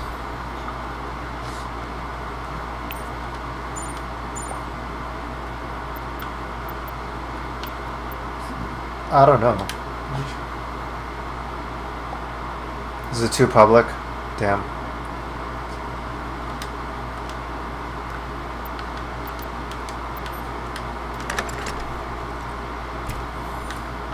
Still have to go on my next date with Valeria.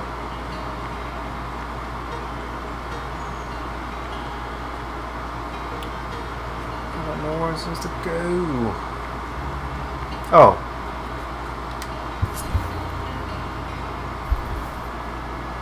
Oh, someone passed away. Oh, what's this? Goodbye. Until next time, Alice. Farewell.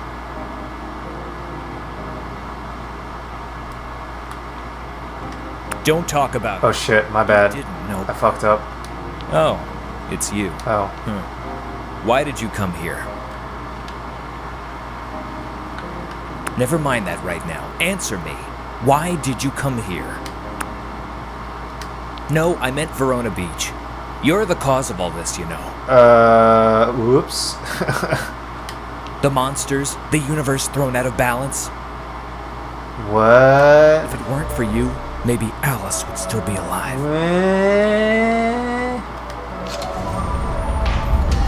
Oh shit. Wow, they're really rocking that hoodie. Oh shit, that hoodie is just really a wizard's robe in disguise. Maybe I should just end you and see if status quo returns. Oh, okay. Alright, just do it. Enticing temptation. Oh boy. Sexual. Jesus.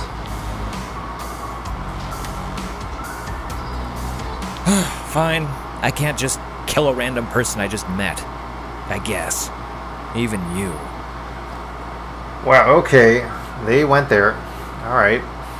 Pretty human. Alright. Hush. So, why did you come to Verona Beach? I feel like this character looks like the most like a character from Gundam Wing. Right?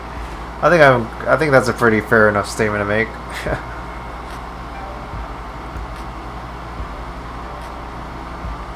I'm Rowan. My threat wasn't personal, I assure you. Oh, okay, that's good to know. But I suppose I would also feel angry in your situation. That's good. Though I hadn't expected you to respond the way you did. Okay. I must remember that you are unpredictable. Perhaps more dangerous than I thought. Oh, okay. Oh well. The reason you came to Verona Beach doesn't particularly matter. My grandmother is gone either way. Your grandma. And you're here now. We'll have to survive somehow, in spite of your chaos. You know, dungeons everywhere, creatures running amok. That's because of me. That was Someone this shit was like violated this. the laws of nature. There's a wrongness, rippling. This shit was like this already. What did I do? You've been seeing weapons damaged, haven't you? It's a pattern of evil intent. Only a witch of very high caliber can hope to make things right again. Yeah, I don't know what any of that And I stuff should is. get back to it. That's what Alice would have wanted. Goodbye. Okay. Am I getting any text messages while I was gone? Okay. That wasn't really a date, I don't think. Right.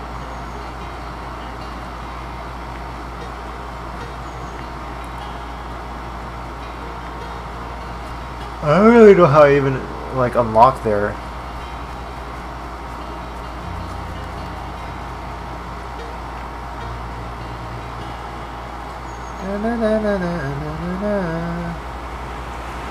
Part of me is like, oh no, maybe I made the wrong choices with like, you know, maybe I shouldn't have suggested the beach.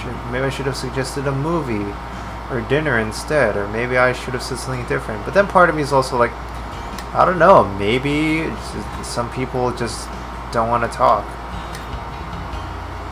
And that has nothing to do with my choice of what I said. Like, maybe they're just not in the mood for whatever I would say, or maybe it'd just be really hard to know exactly what to say. It's nice that it's not so crowded. Oh shit, I'm finding the boss again.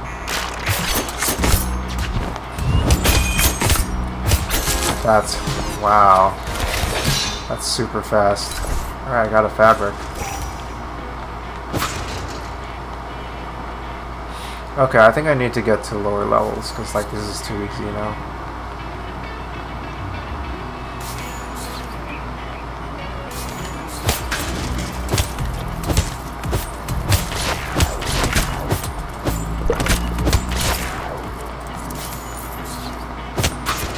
Yeah, I've seen this cat statue before.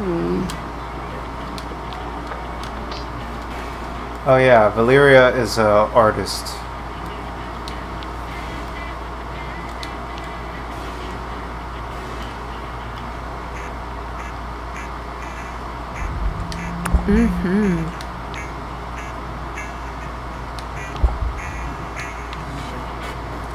Honesty is the best policy. That's my motto.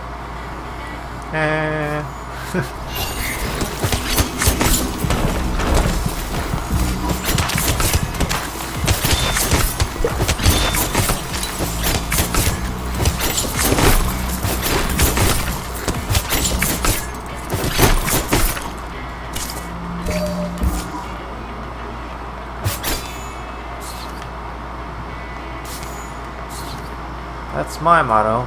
What's a motto? I don't know. What's a motto you?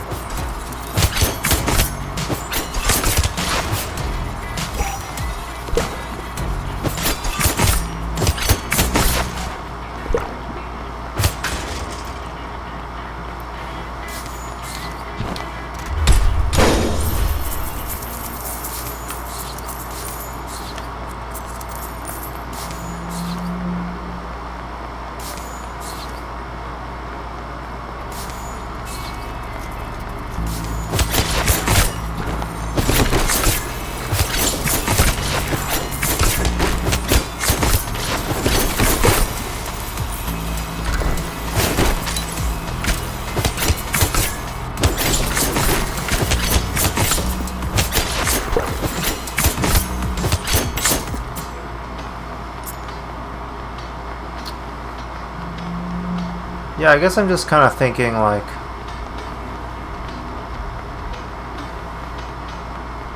this is a game where you can kind of like work with people working through their past regrets or something like that, and like try to reach some peaceful resolutions to your conflicts with working, like, I don't know, work through positive conflict resolution with each other, which I feel like isn't very common in games. Even though like you're doing this, like, you know, doing combat. Combat is really an analogy for building relationships and confidence and stuff. But the actual like real work is done through relationship building and building trust and helping each other grow.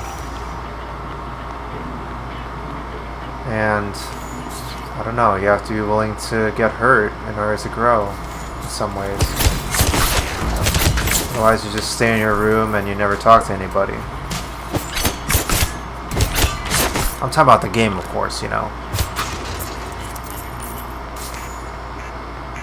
But yeah,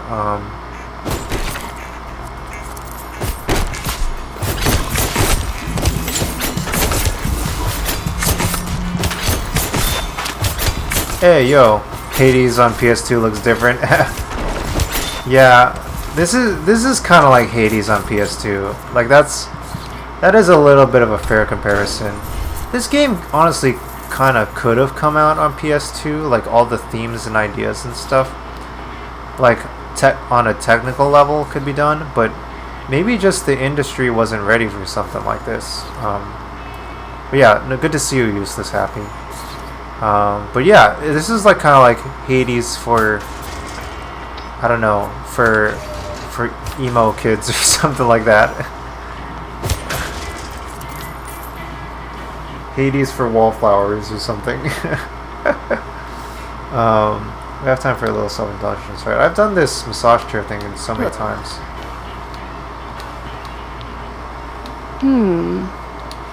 Yeah, I don't know. Yeah.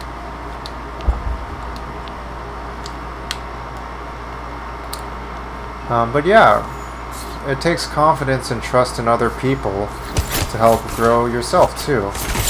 I've been watching a lot of Dog Whisperer lately, and like, you know, dogs are pack animals and stuff, and like, dogs need other members of the pack.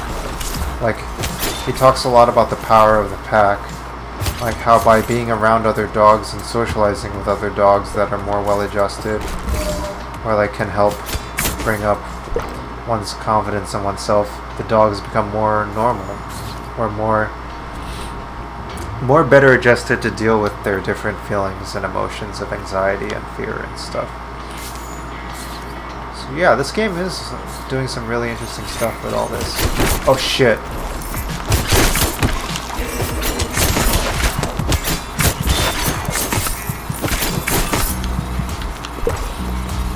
I kind of like how this is like Hades, but like minus 30% like intensity. But then plus 200% more relationship dynamics.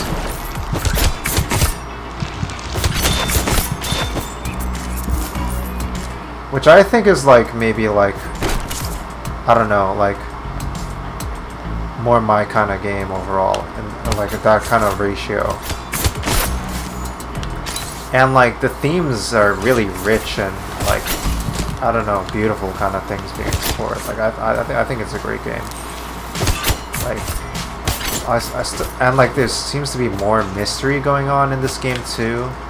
That like I feel like I haven't even like quite gotten all the way through like a lot of it. I'm like kind of pretty bad at these dungeons, honestly. It feels like it's taking me a while, but yeah. Maybe it's just taking me a while. I don't know if I'm bad at it, but yeah.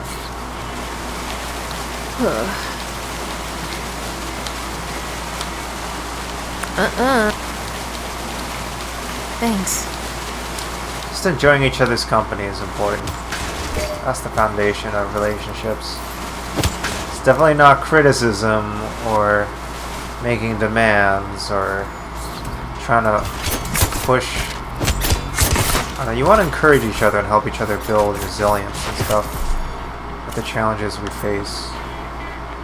I don't know. I also think like if a game just like had so much dialogue that got into all the little different like little micro conversations and nuances of every single possible thing to talk about regarding things in a relationship, it would just get bogged down. So like it actually becomes an asset to like use combat as a metaphor, because like it allows you to just offload some of that stuff from like narrative stuff and just put it more into like another space which can be repeated and stuff.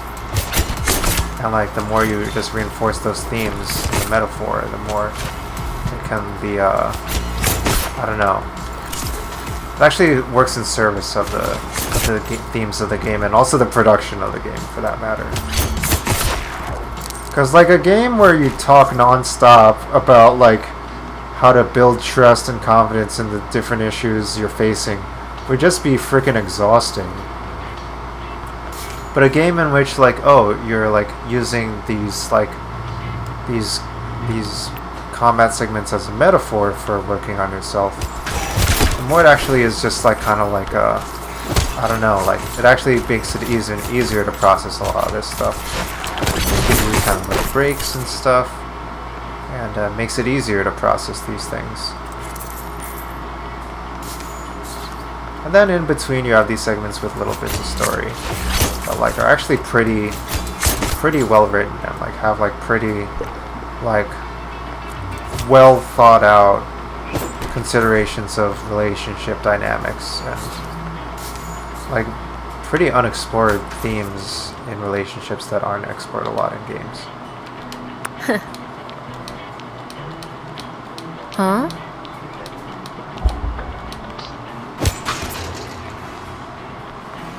This is kind of something I'm curious about. Are you co-workers with these people? Like, what's happening here?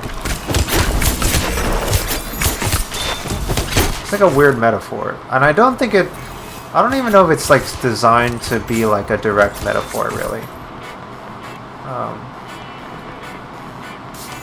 I don't think it's designed to like map one-to-one onto like any specific thing in the real world. Ooh, okay, here we go. Here we go, here we go. Ooh, metamorphosis.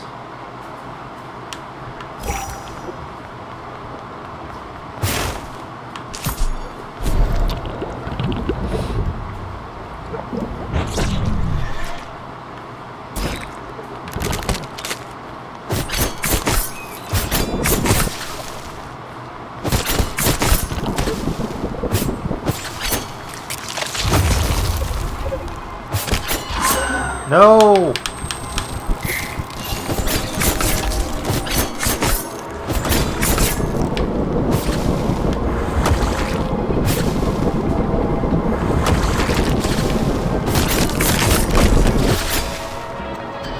Ah, shit.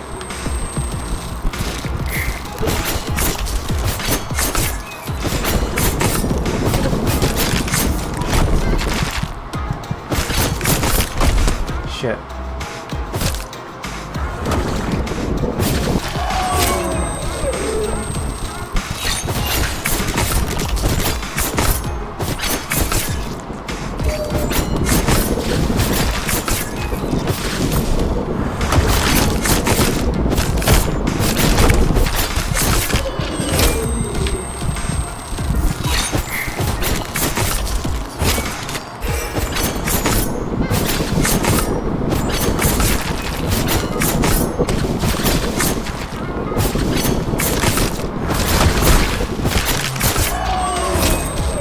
Come on! Oh my gosh!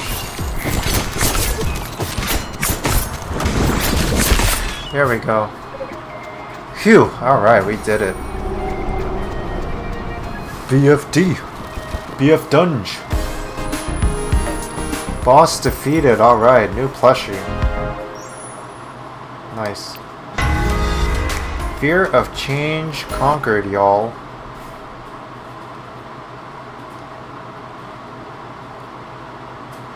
Now what? Oh, okay.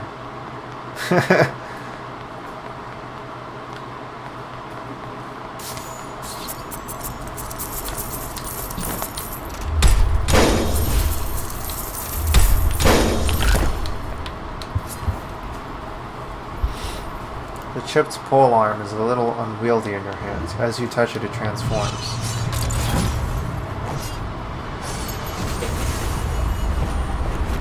Whoa, okay. The heck? Not what I was picturing. Whoa, careful! Hi, I'm Sawyer. Sorry I'm a little long. I don't mean to be awkward to wield. Actually, I didn't mean to be down here at all. Wait, what's those pins? Okay. So while they were in weapon form, they somehow included their backpack, their preppy jacket, their khaki shorts, and their headphones. My memory's fuzzy, and my head hurts like crazy. I feel like something's missing. It's weird. Huh. I guess I should go to the hospital and call my mom. Or my blacksmith. But all that has to wait because I'm late to history class. Oh, This is a student. Marty! My professor's gonna dock me points for sure. But, maybe I could buy you lunch to say thanks. Here's my number. This feels weird dating a... Seems like a college student or something.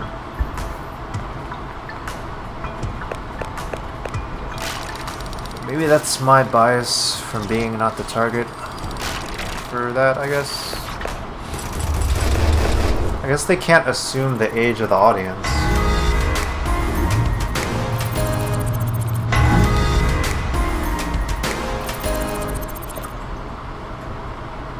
Oh, they only recently came out as non-binary as they, them. Cool. What is this? What is this?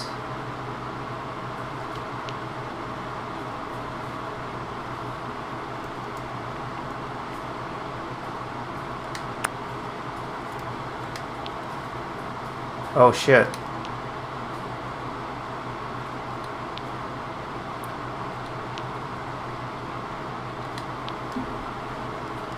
Another beautiful California day outside. I guess we're in California. I don't know if it was established that we were in California. We got the plushie. Eric, you friggin'... Another dungeon, okay. Okay, Sawyer. Sounds good. So expressive.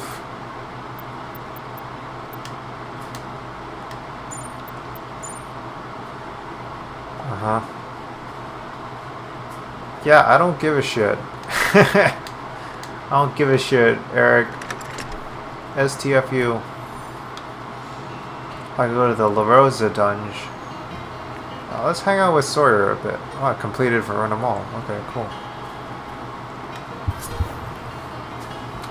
Also unlocked 7. Oh, they're arguing. Okay.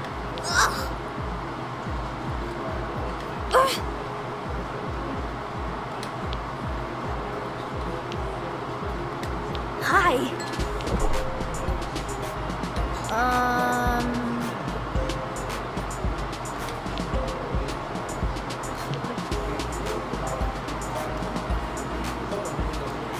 I'm not hungry. Lie. I'll pay. Don't.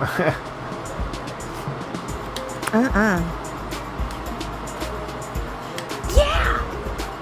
Okay. Mm-hmm. Olivia's nice. Sawyer, no. No. Oh boy. Oh boy. Oh boy, oh boy, oh boy. They're hungry. Ah, they're so nervous. No, that's terrible. Just have some. Okay. Jeez.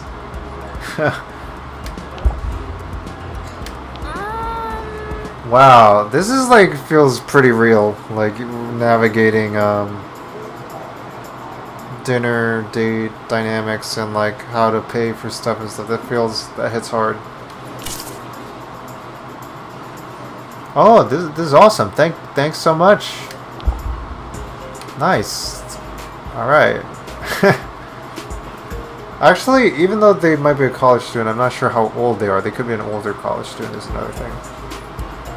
But just by the character design, doesn't look too mature. And also the personality. Okay, looking online recently, a lot of weapons in front. Oh, okay.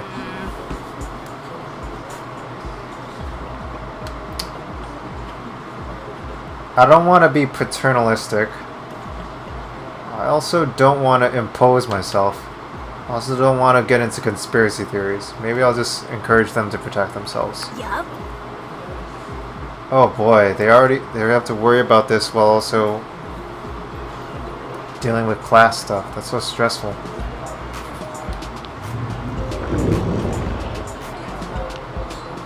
Oh no! So hungry. Oh no! It's a pretty expensive neighborhood. Huh. That's a pretty astute observation. Okay. Yeah. It's interesting. I mean, that's how it is. Oh, okay.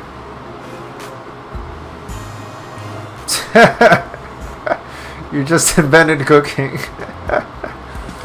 Oh boy. Really? Oh boy, Sawyer. So silly.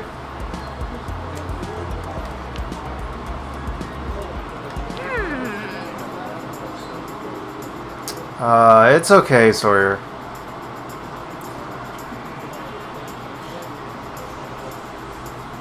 Yeah, alright. Oh boy.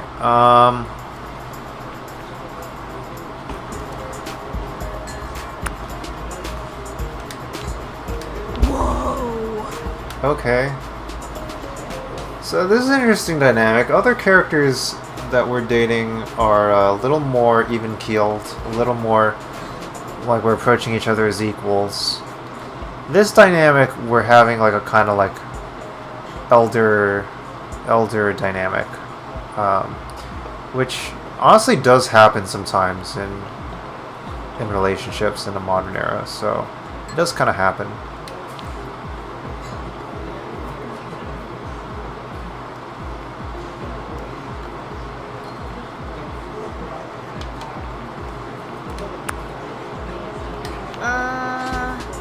Oh boy.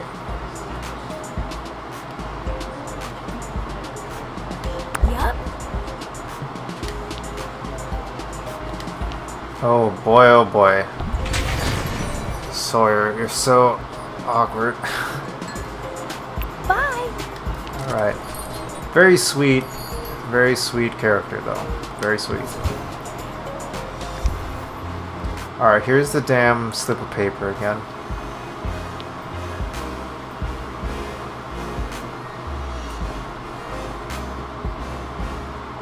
I don't fucking...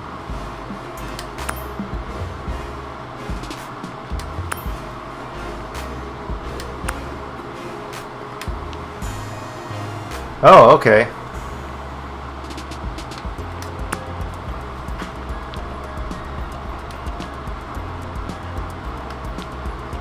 Oh. Alright.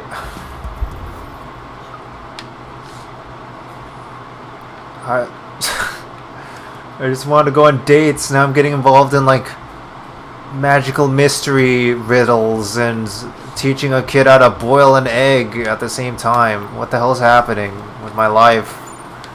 So many more problems now.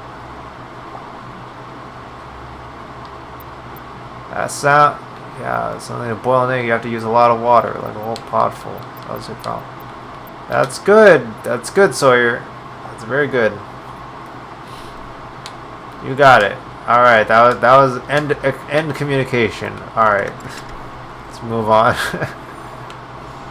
We go to the new dungeon. It's definitely possible. Completed Verona Mall. This is not. These are not dates. These are not dates. Jeez. Rowan. All right, Rowan. What up?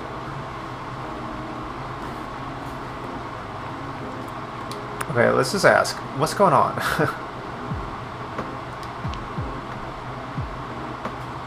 Okay. Okay, emo.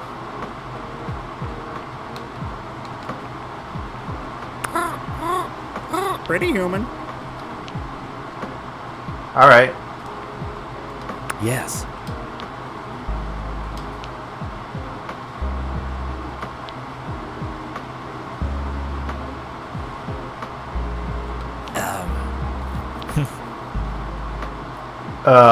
You just led me into this like place far removed from humanity, and like now you're trying to make a request. What's going on?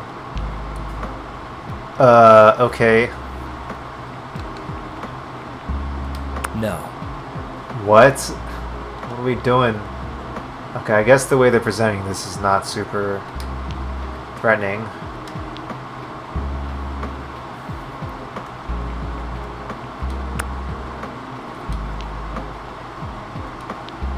Oh. Oh. Oh. Oh, shit. Huh. Okay, that worked out. Good. Glad I found my way back.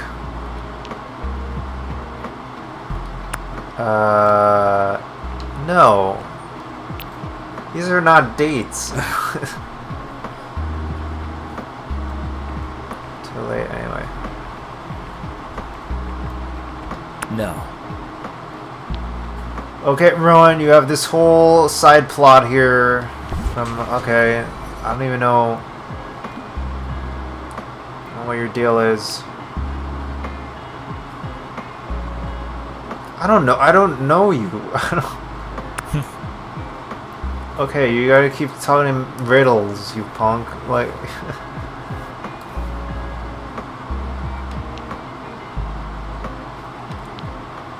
Okay. Oh, they. Okay, they also go by they them. Okay. Our dark prisms are connected. They poke their prism and their phone vibrates.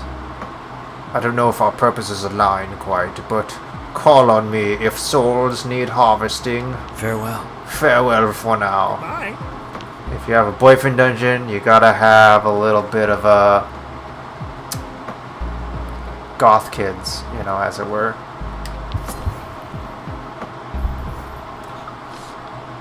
Our journey has begun. We are the fool.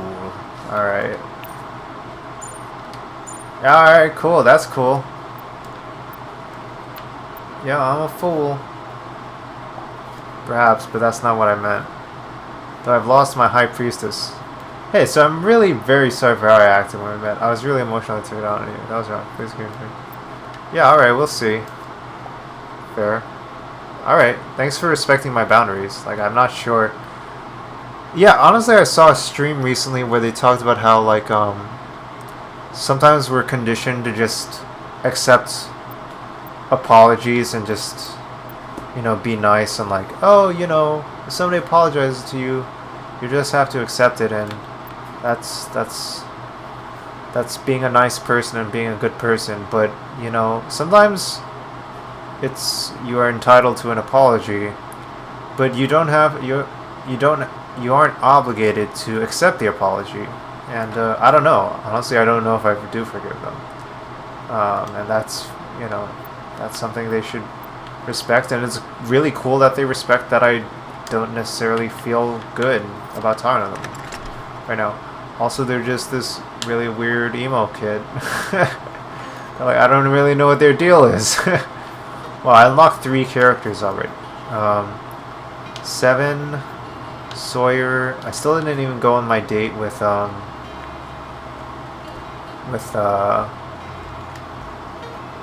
Valeria yet.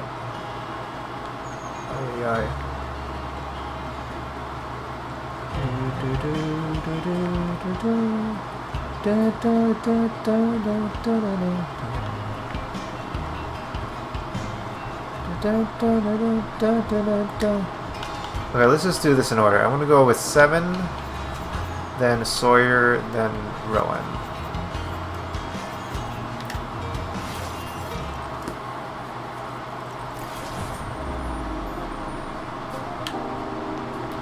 Oh. The acoustics in here aren't great. Take that, cocktail. That was good music.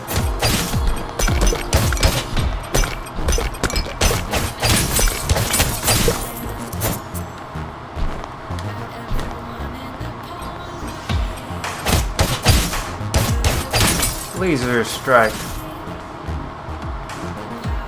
Laser strike. Oh shit.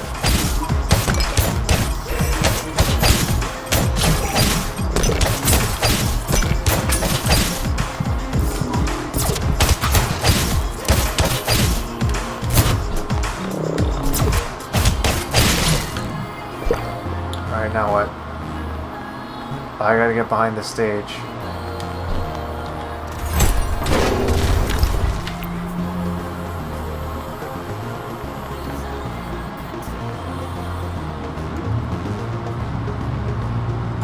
Oh, I maxed out.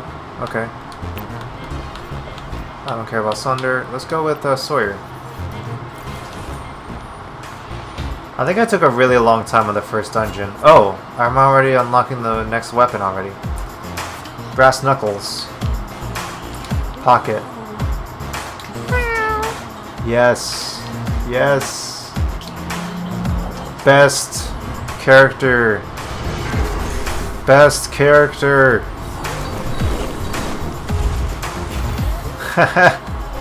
Awesome. Yeah.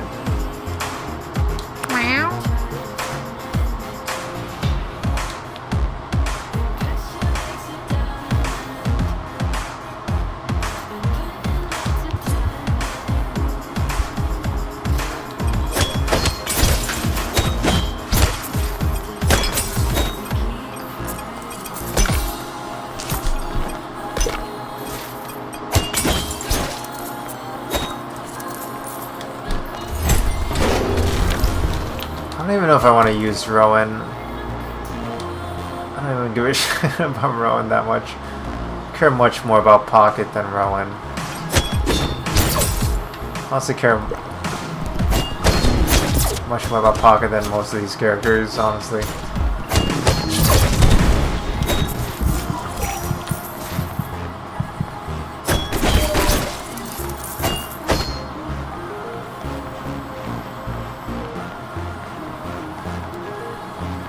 I just met Pocket, that's funny I said that.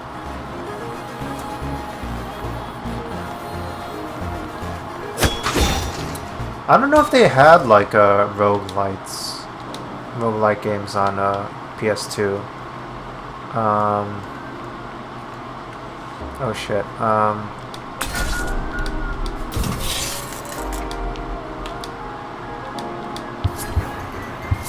Liquidate is probably get some more healing items. Alright, steel, glue. Oh, interesting.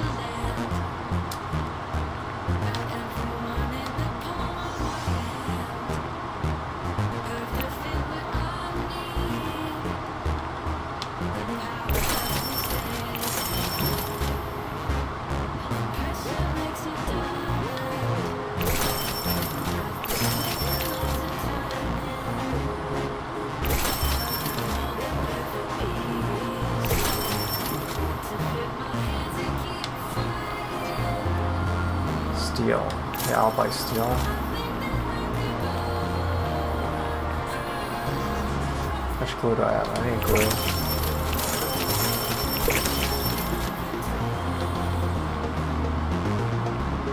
Oh, they have to do some. Yeah, they have to do some decent economy balancing in this. Sure. To figure out where all the most plentiful resources are, and then how to trade them into the rarer ones. Yeah, that's interesting. Yeah, that's a whole little art in itself, art and science in itself of how to balance resource management. Like the average number of wire you'll get after playing a level at a certain stage of the game, stuff like that. That's really cool stuff.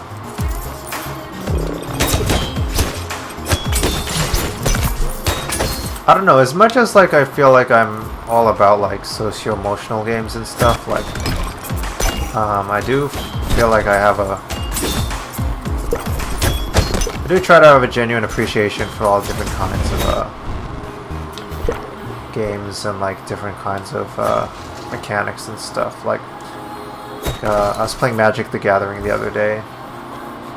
And yeah, it's got a real kick to it. It's been a while since I played Magic the Gathering, and like, oh boy, it's like going off to the races, man. That's like it's much harder than Hearthstone in terms of like, yeah, like I think like there was a time when like my brother was like, oh, you know, feel free to play some Magic the Gathering, you know, take a load off. And I was like, no, I gotta do something tomorrow in the morning, and if I play this tonight, I know I'm gonna be I'm gonna be playing this game until 4 in the morning, so I gotta watch it. Games really can be like that. And it feels good to do all those terrible things in games. And sometimes we do need a little bit of that in life. Alright. Oh my gosh, Sawyer.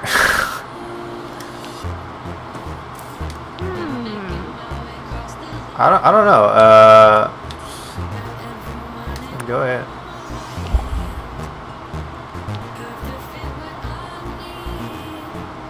What do you? That's really funny.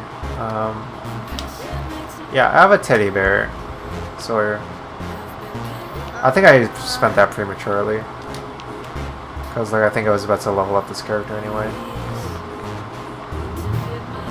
Okay, Sawyer. Whoops, I should have changed weapon.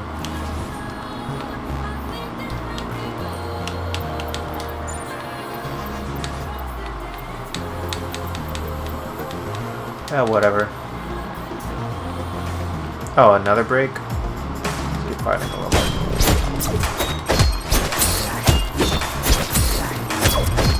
Ooh. I'm already kinda getting the vibes of what the theme is in this level.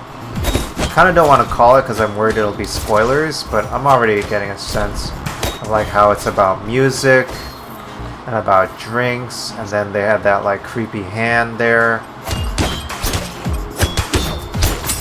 It'd be good if we could have a culture around dating and meeting people and stuff that wasn't based around being in creepily lit places where it's hard to hear when somebody's having trouble and stuff.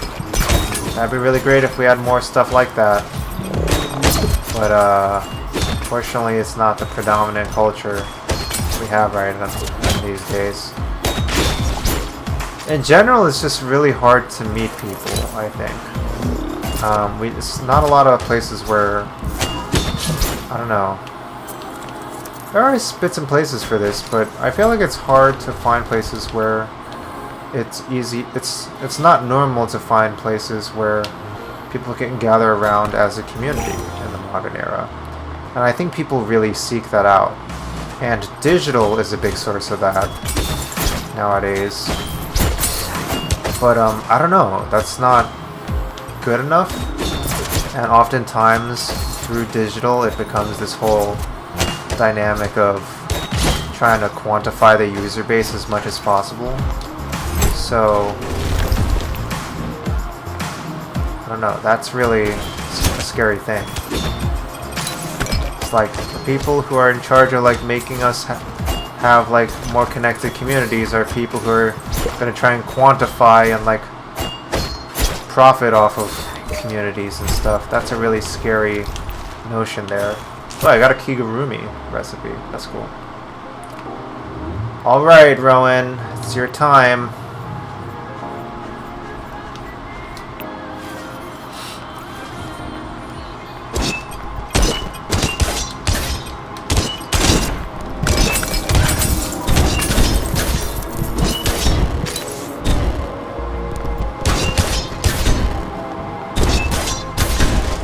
And the music is explosive. It stresses you out.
Alright, Rowan.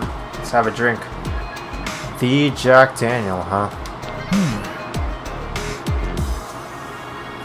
What are you talking about? Oh boy, Rowan. Fame is powerful in the emotional realm. People like Mr. Daniel thrive there. His whiskey is reportedly often not the best, but he said that wasn't the point. He had other goals. What goals?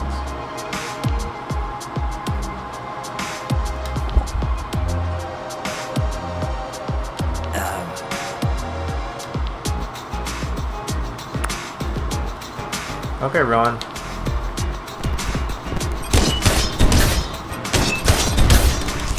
You do your thing, Rowan.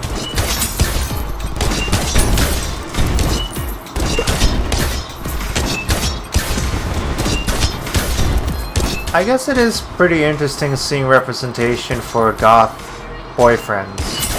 Because like usually in media, goth kids tend to be, I think, women.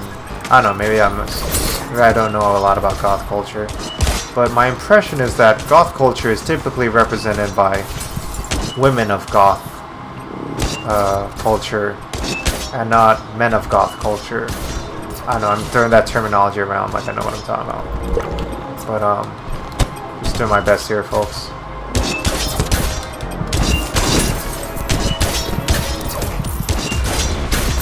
What is it, men of the goth? Like, instead of men of the cloth, it's men of the goth.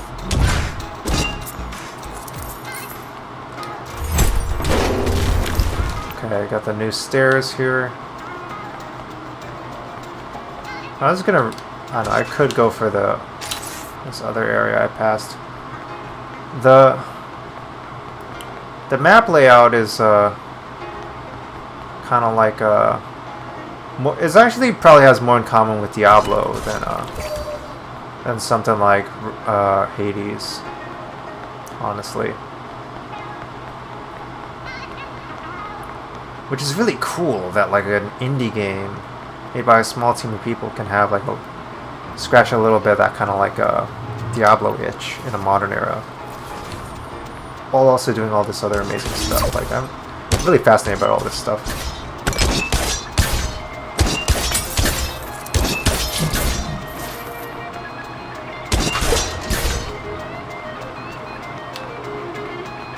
Oh, they have an outdoor patio. Sweet.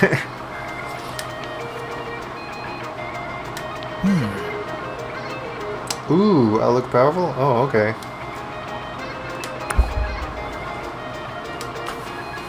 Alright. No. Alright, sure. Huh.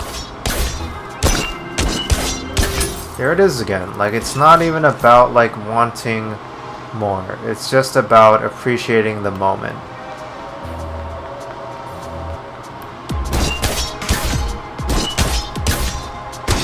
I don't know if it works out in this game where like a relationship can go poorly no matter what happens. You know, besides with the Mr. Jerkface character in this game.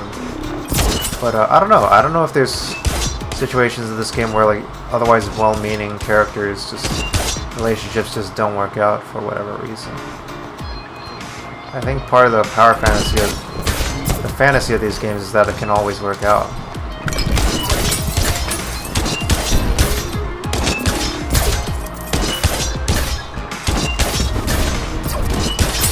Ooh, steel. Nice. That's a good resource.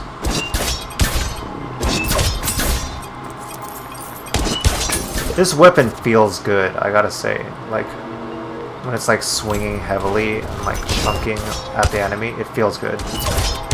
Like they put a lot of like spend time and energy on the combat mechanics in this game and gave it its due diligence. Like they didn't just like phone it in and like say, oh, this is a visual novel with that happens to have some mechanics here. Like they put in the work to like commit to like making this a combat game.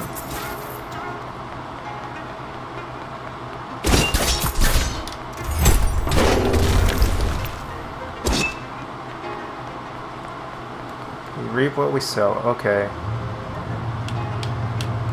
Expecting that at some point. Okay, here we go. Let's do Isaac.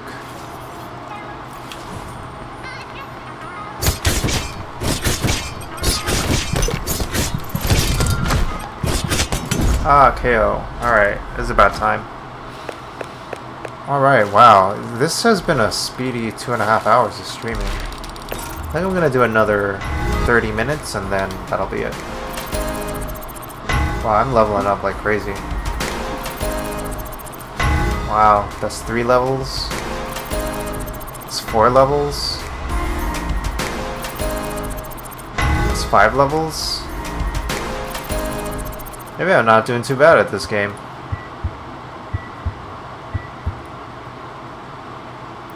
Bow, bow, bow, bow, bow. Bow, ba, da, ba, da, ba, da, bow.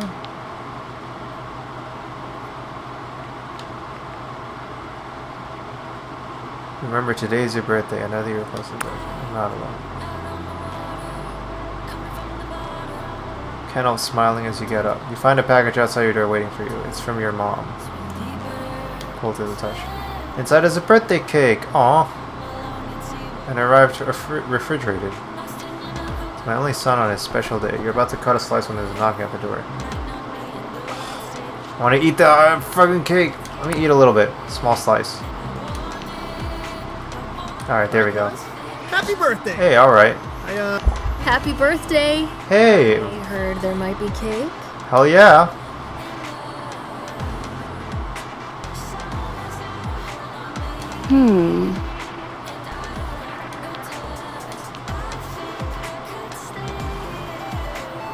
Alright, heck yeah.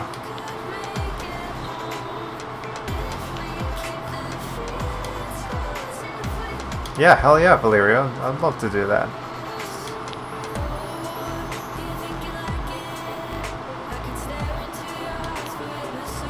I love how it just like owns the premise and not like a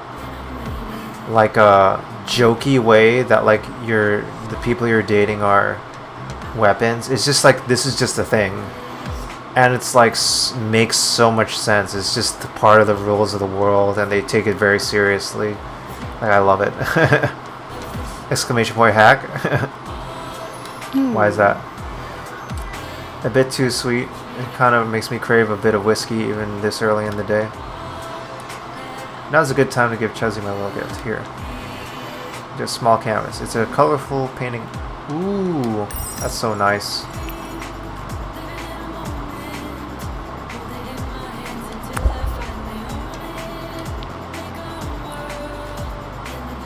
She's an artist character, so naturally she would give me a painting. Nah. That's nice, cuz. Ah. Oh, hey, Jesse. Oh, nice. Cool. Thanks. Small birthday.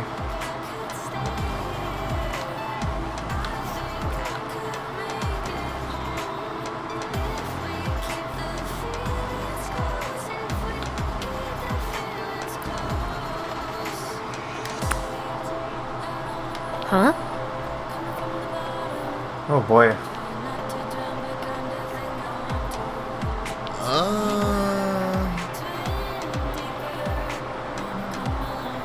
That can be pretty personal, I guess. Oh boy. Awkward. Ah. Alright, Jesse. Ciao. Alright, thanks, Valeria.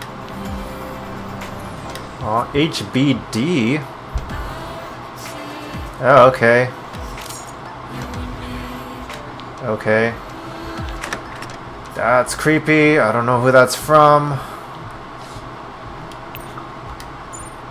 Oh my gosh, Eric. STFU.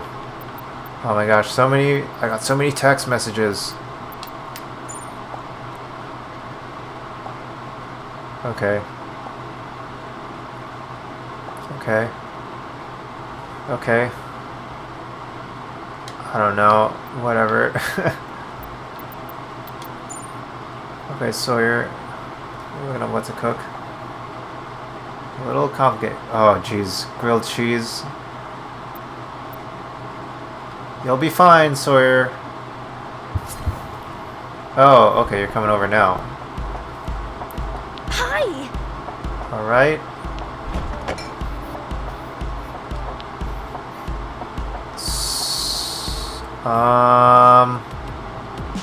Uh-huh. Yeah, no stress, Sawyer. Just take it step by step. Yeah, there you go.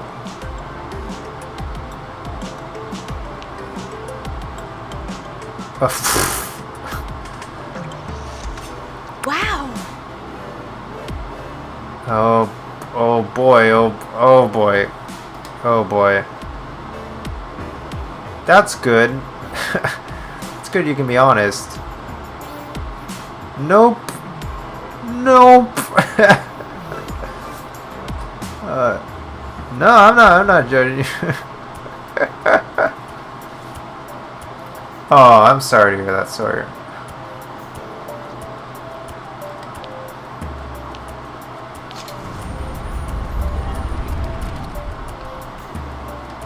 Sure.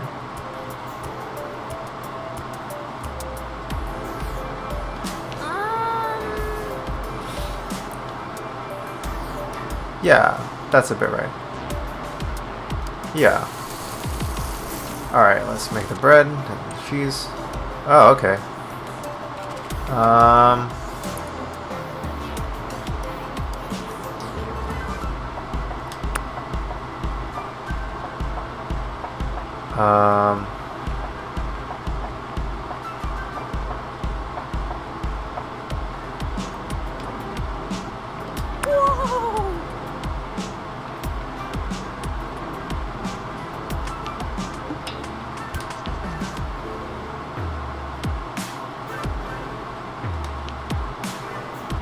Oh boy, that's very nice of you, Sawyer.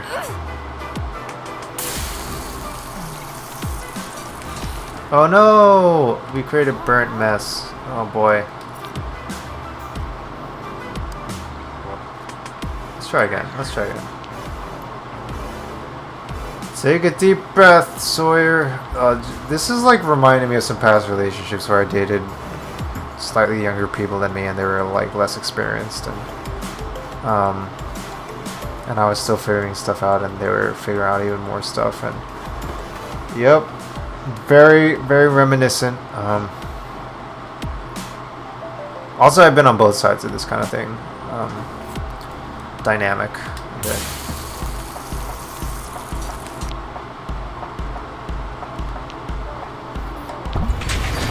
All right, very good. Do damage only. There we go. Wow.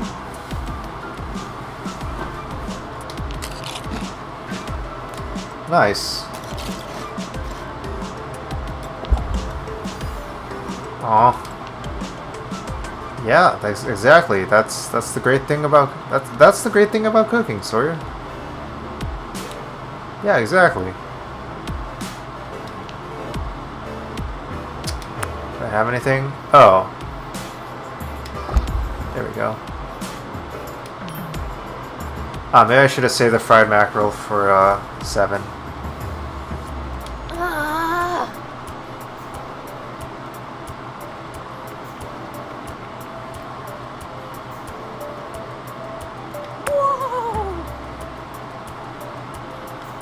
The Louvre, oh boy.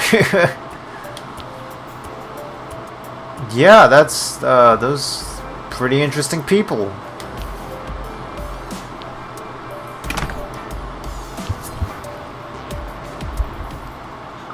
That's cool. Aw. Now I'm getting another people in town.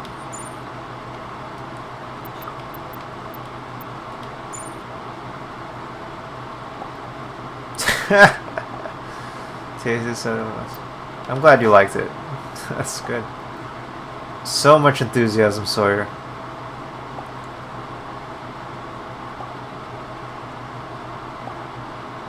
Oh, nice. Good stuff. Wow. Achievement unlocked. Nice. Alright, I'm out of here.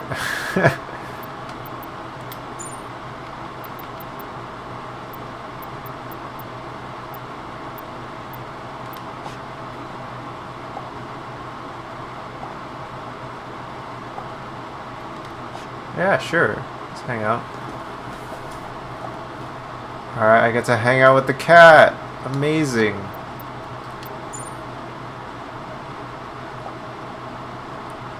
Yeah, Eric.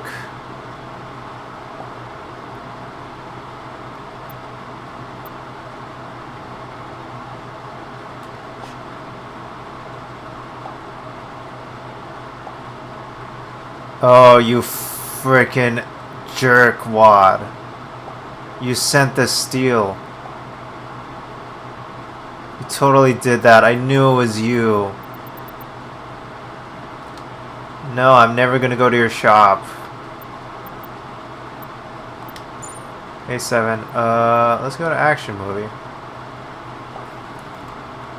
Reply my messages. Yeah, that sounds good.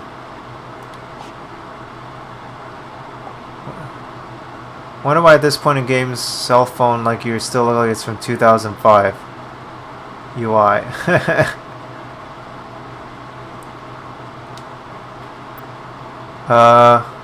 This looks like a smartphone to me. It doesn't have any of the buttons, but yeah, it's got the camera. But it does look like an older smartphone.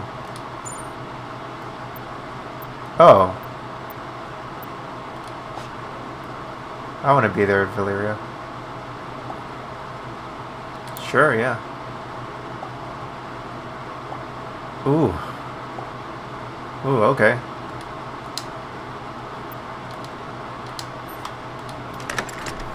You're her muse. I can see the cat. Or I can be with Valeria.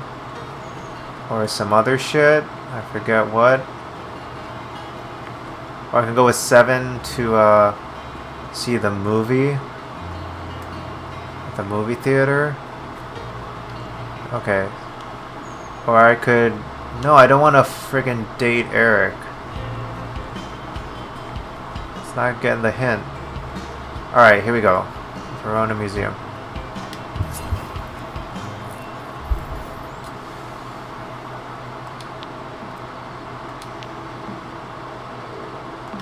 Ah, jeez.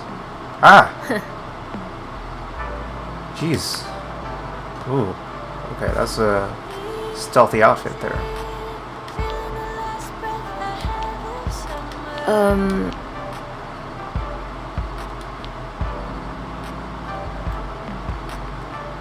Oh, okay. Thanks.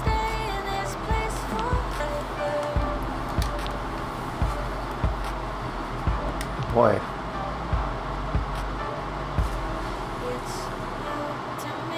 I don't know what my character I is. love the way you smell. Ooh, okay. They definitely wanted to voice act that line.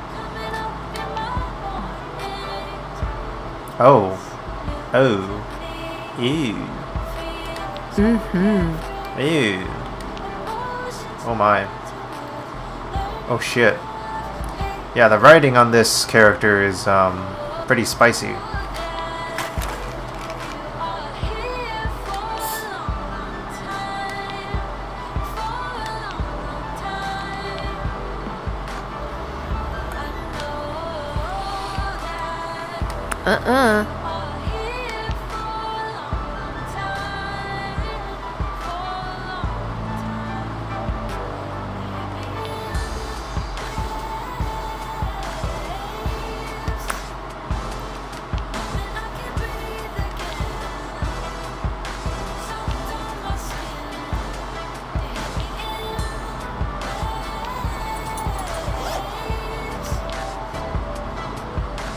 Oh,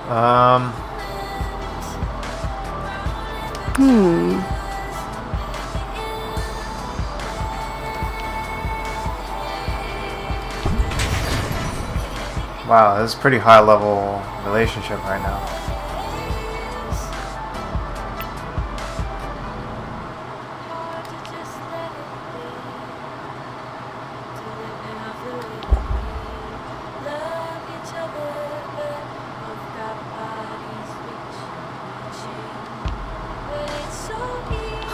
Huh.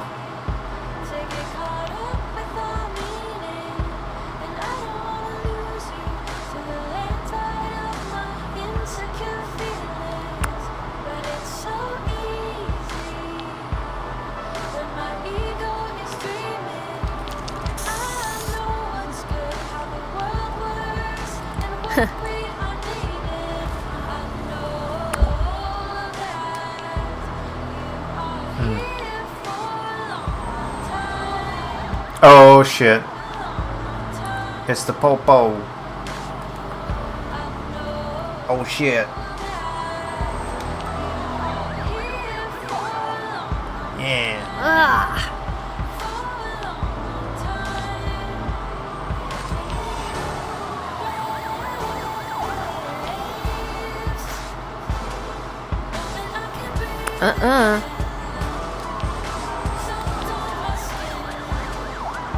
Thanks. Oh, Valeria. Ciao.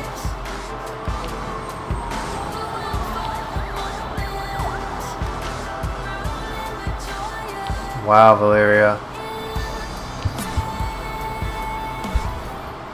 What a date. Wow.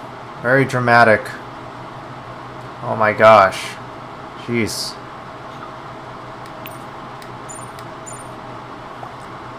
Alright, that worked out.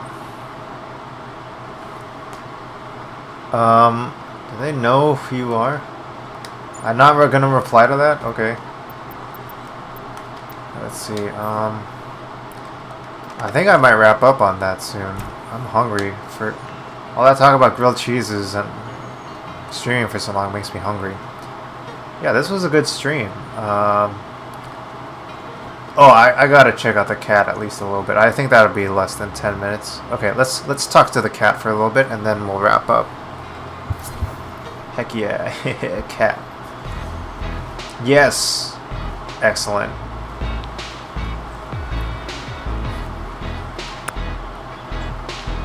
Oh, okay, ignoring me. Alright. Alright.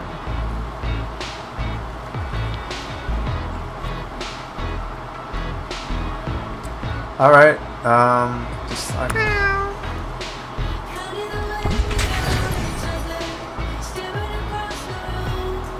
Let's just enjoy our time together. You know, we don't have to chat or anything. So less is more, we don't have to talk much.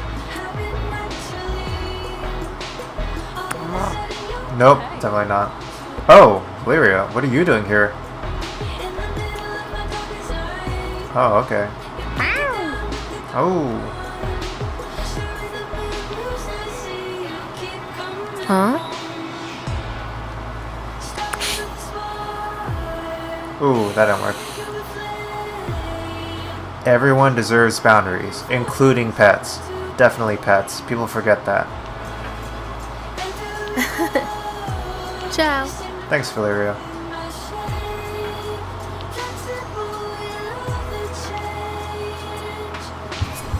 That was nice. That was a cute interaction. Super short.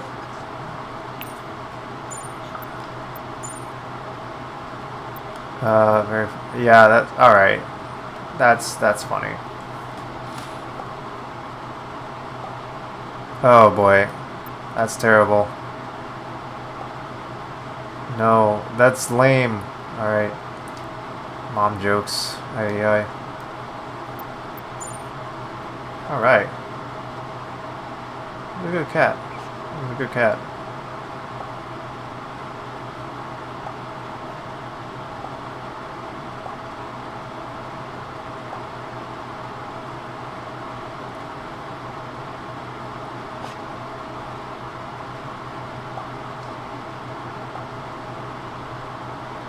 I have no idea who the owner is. It's so weird. Alright, I think that's about it for today. Yeah, I don't feel like seeing 7 right now. Yeah, that might be it. And yeah, this is a cool stream. Talked a lot, covered a lot of ground. Talked about a lot of male nipples in the news segment. And talked a lot about self-care and trust and relationships and stuff. And yeah, I actually feel pretty good about how the stream went today. It also helped that I ate enough and had enough time to relax before this. But yeah, definitely had enough energy today. And yeah, I'm kind of getting a feel for the right amount of energy that I want to have for a stream and being on stream, which is cool. I am still figuring out this setup with my gaming laptop and my streaming laptop, but I think that'll come with time. And who knows, maybe by the time Black Friday comes about, it'll all be irrelevant, because maybe like we'll get some kind of gaming PC on sale or something. Who knows? But yeah, nice. Yeah. Thanks for tuning in, folks. Yeah, you can check out the stream upload on YouTube if you want. If you want to see the different links for the news articles I shared today, and my commentary on shirtless Mario and whatnot, some of the latest news and games.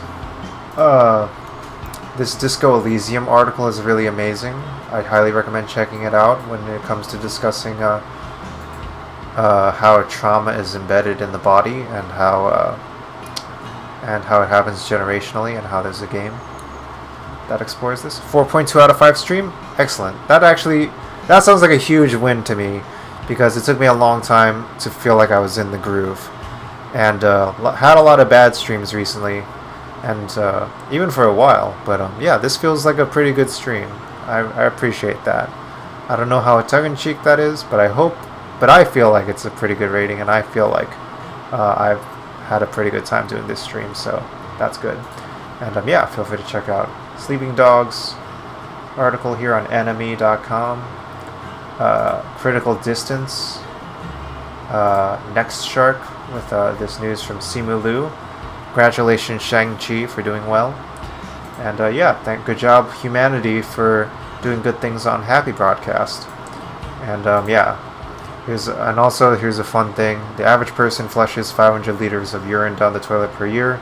A French startup is pea-cycling urine into a fertilizer that is cheaper, more sustainable, and as effective as fossil-based ones.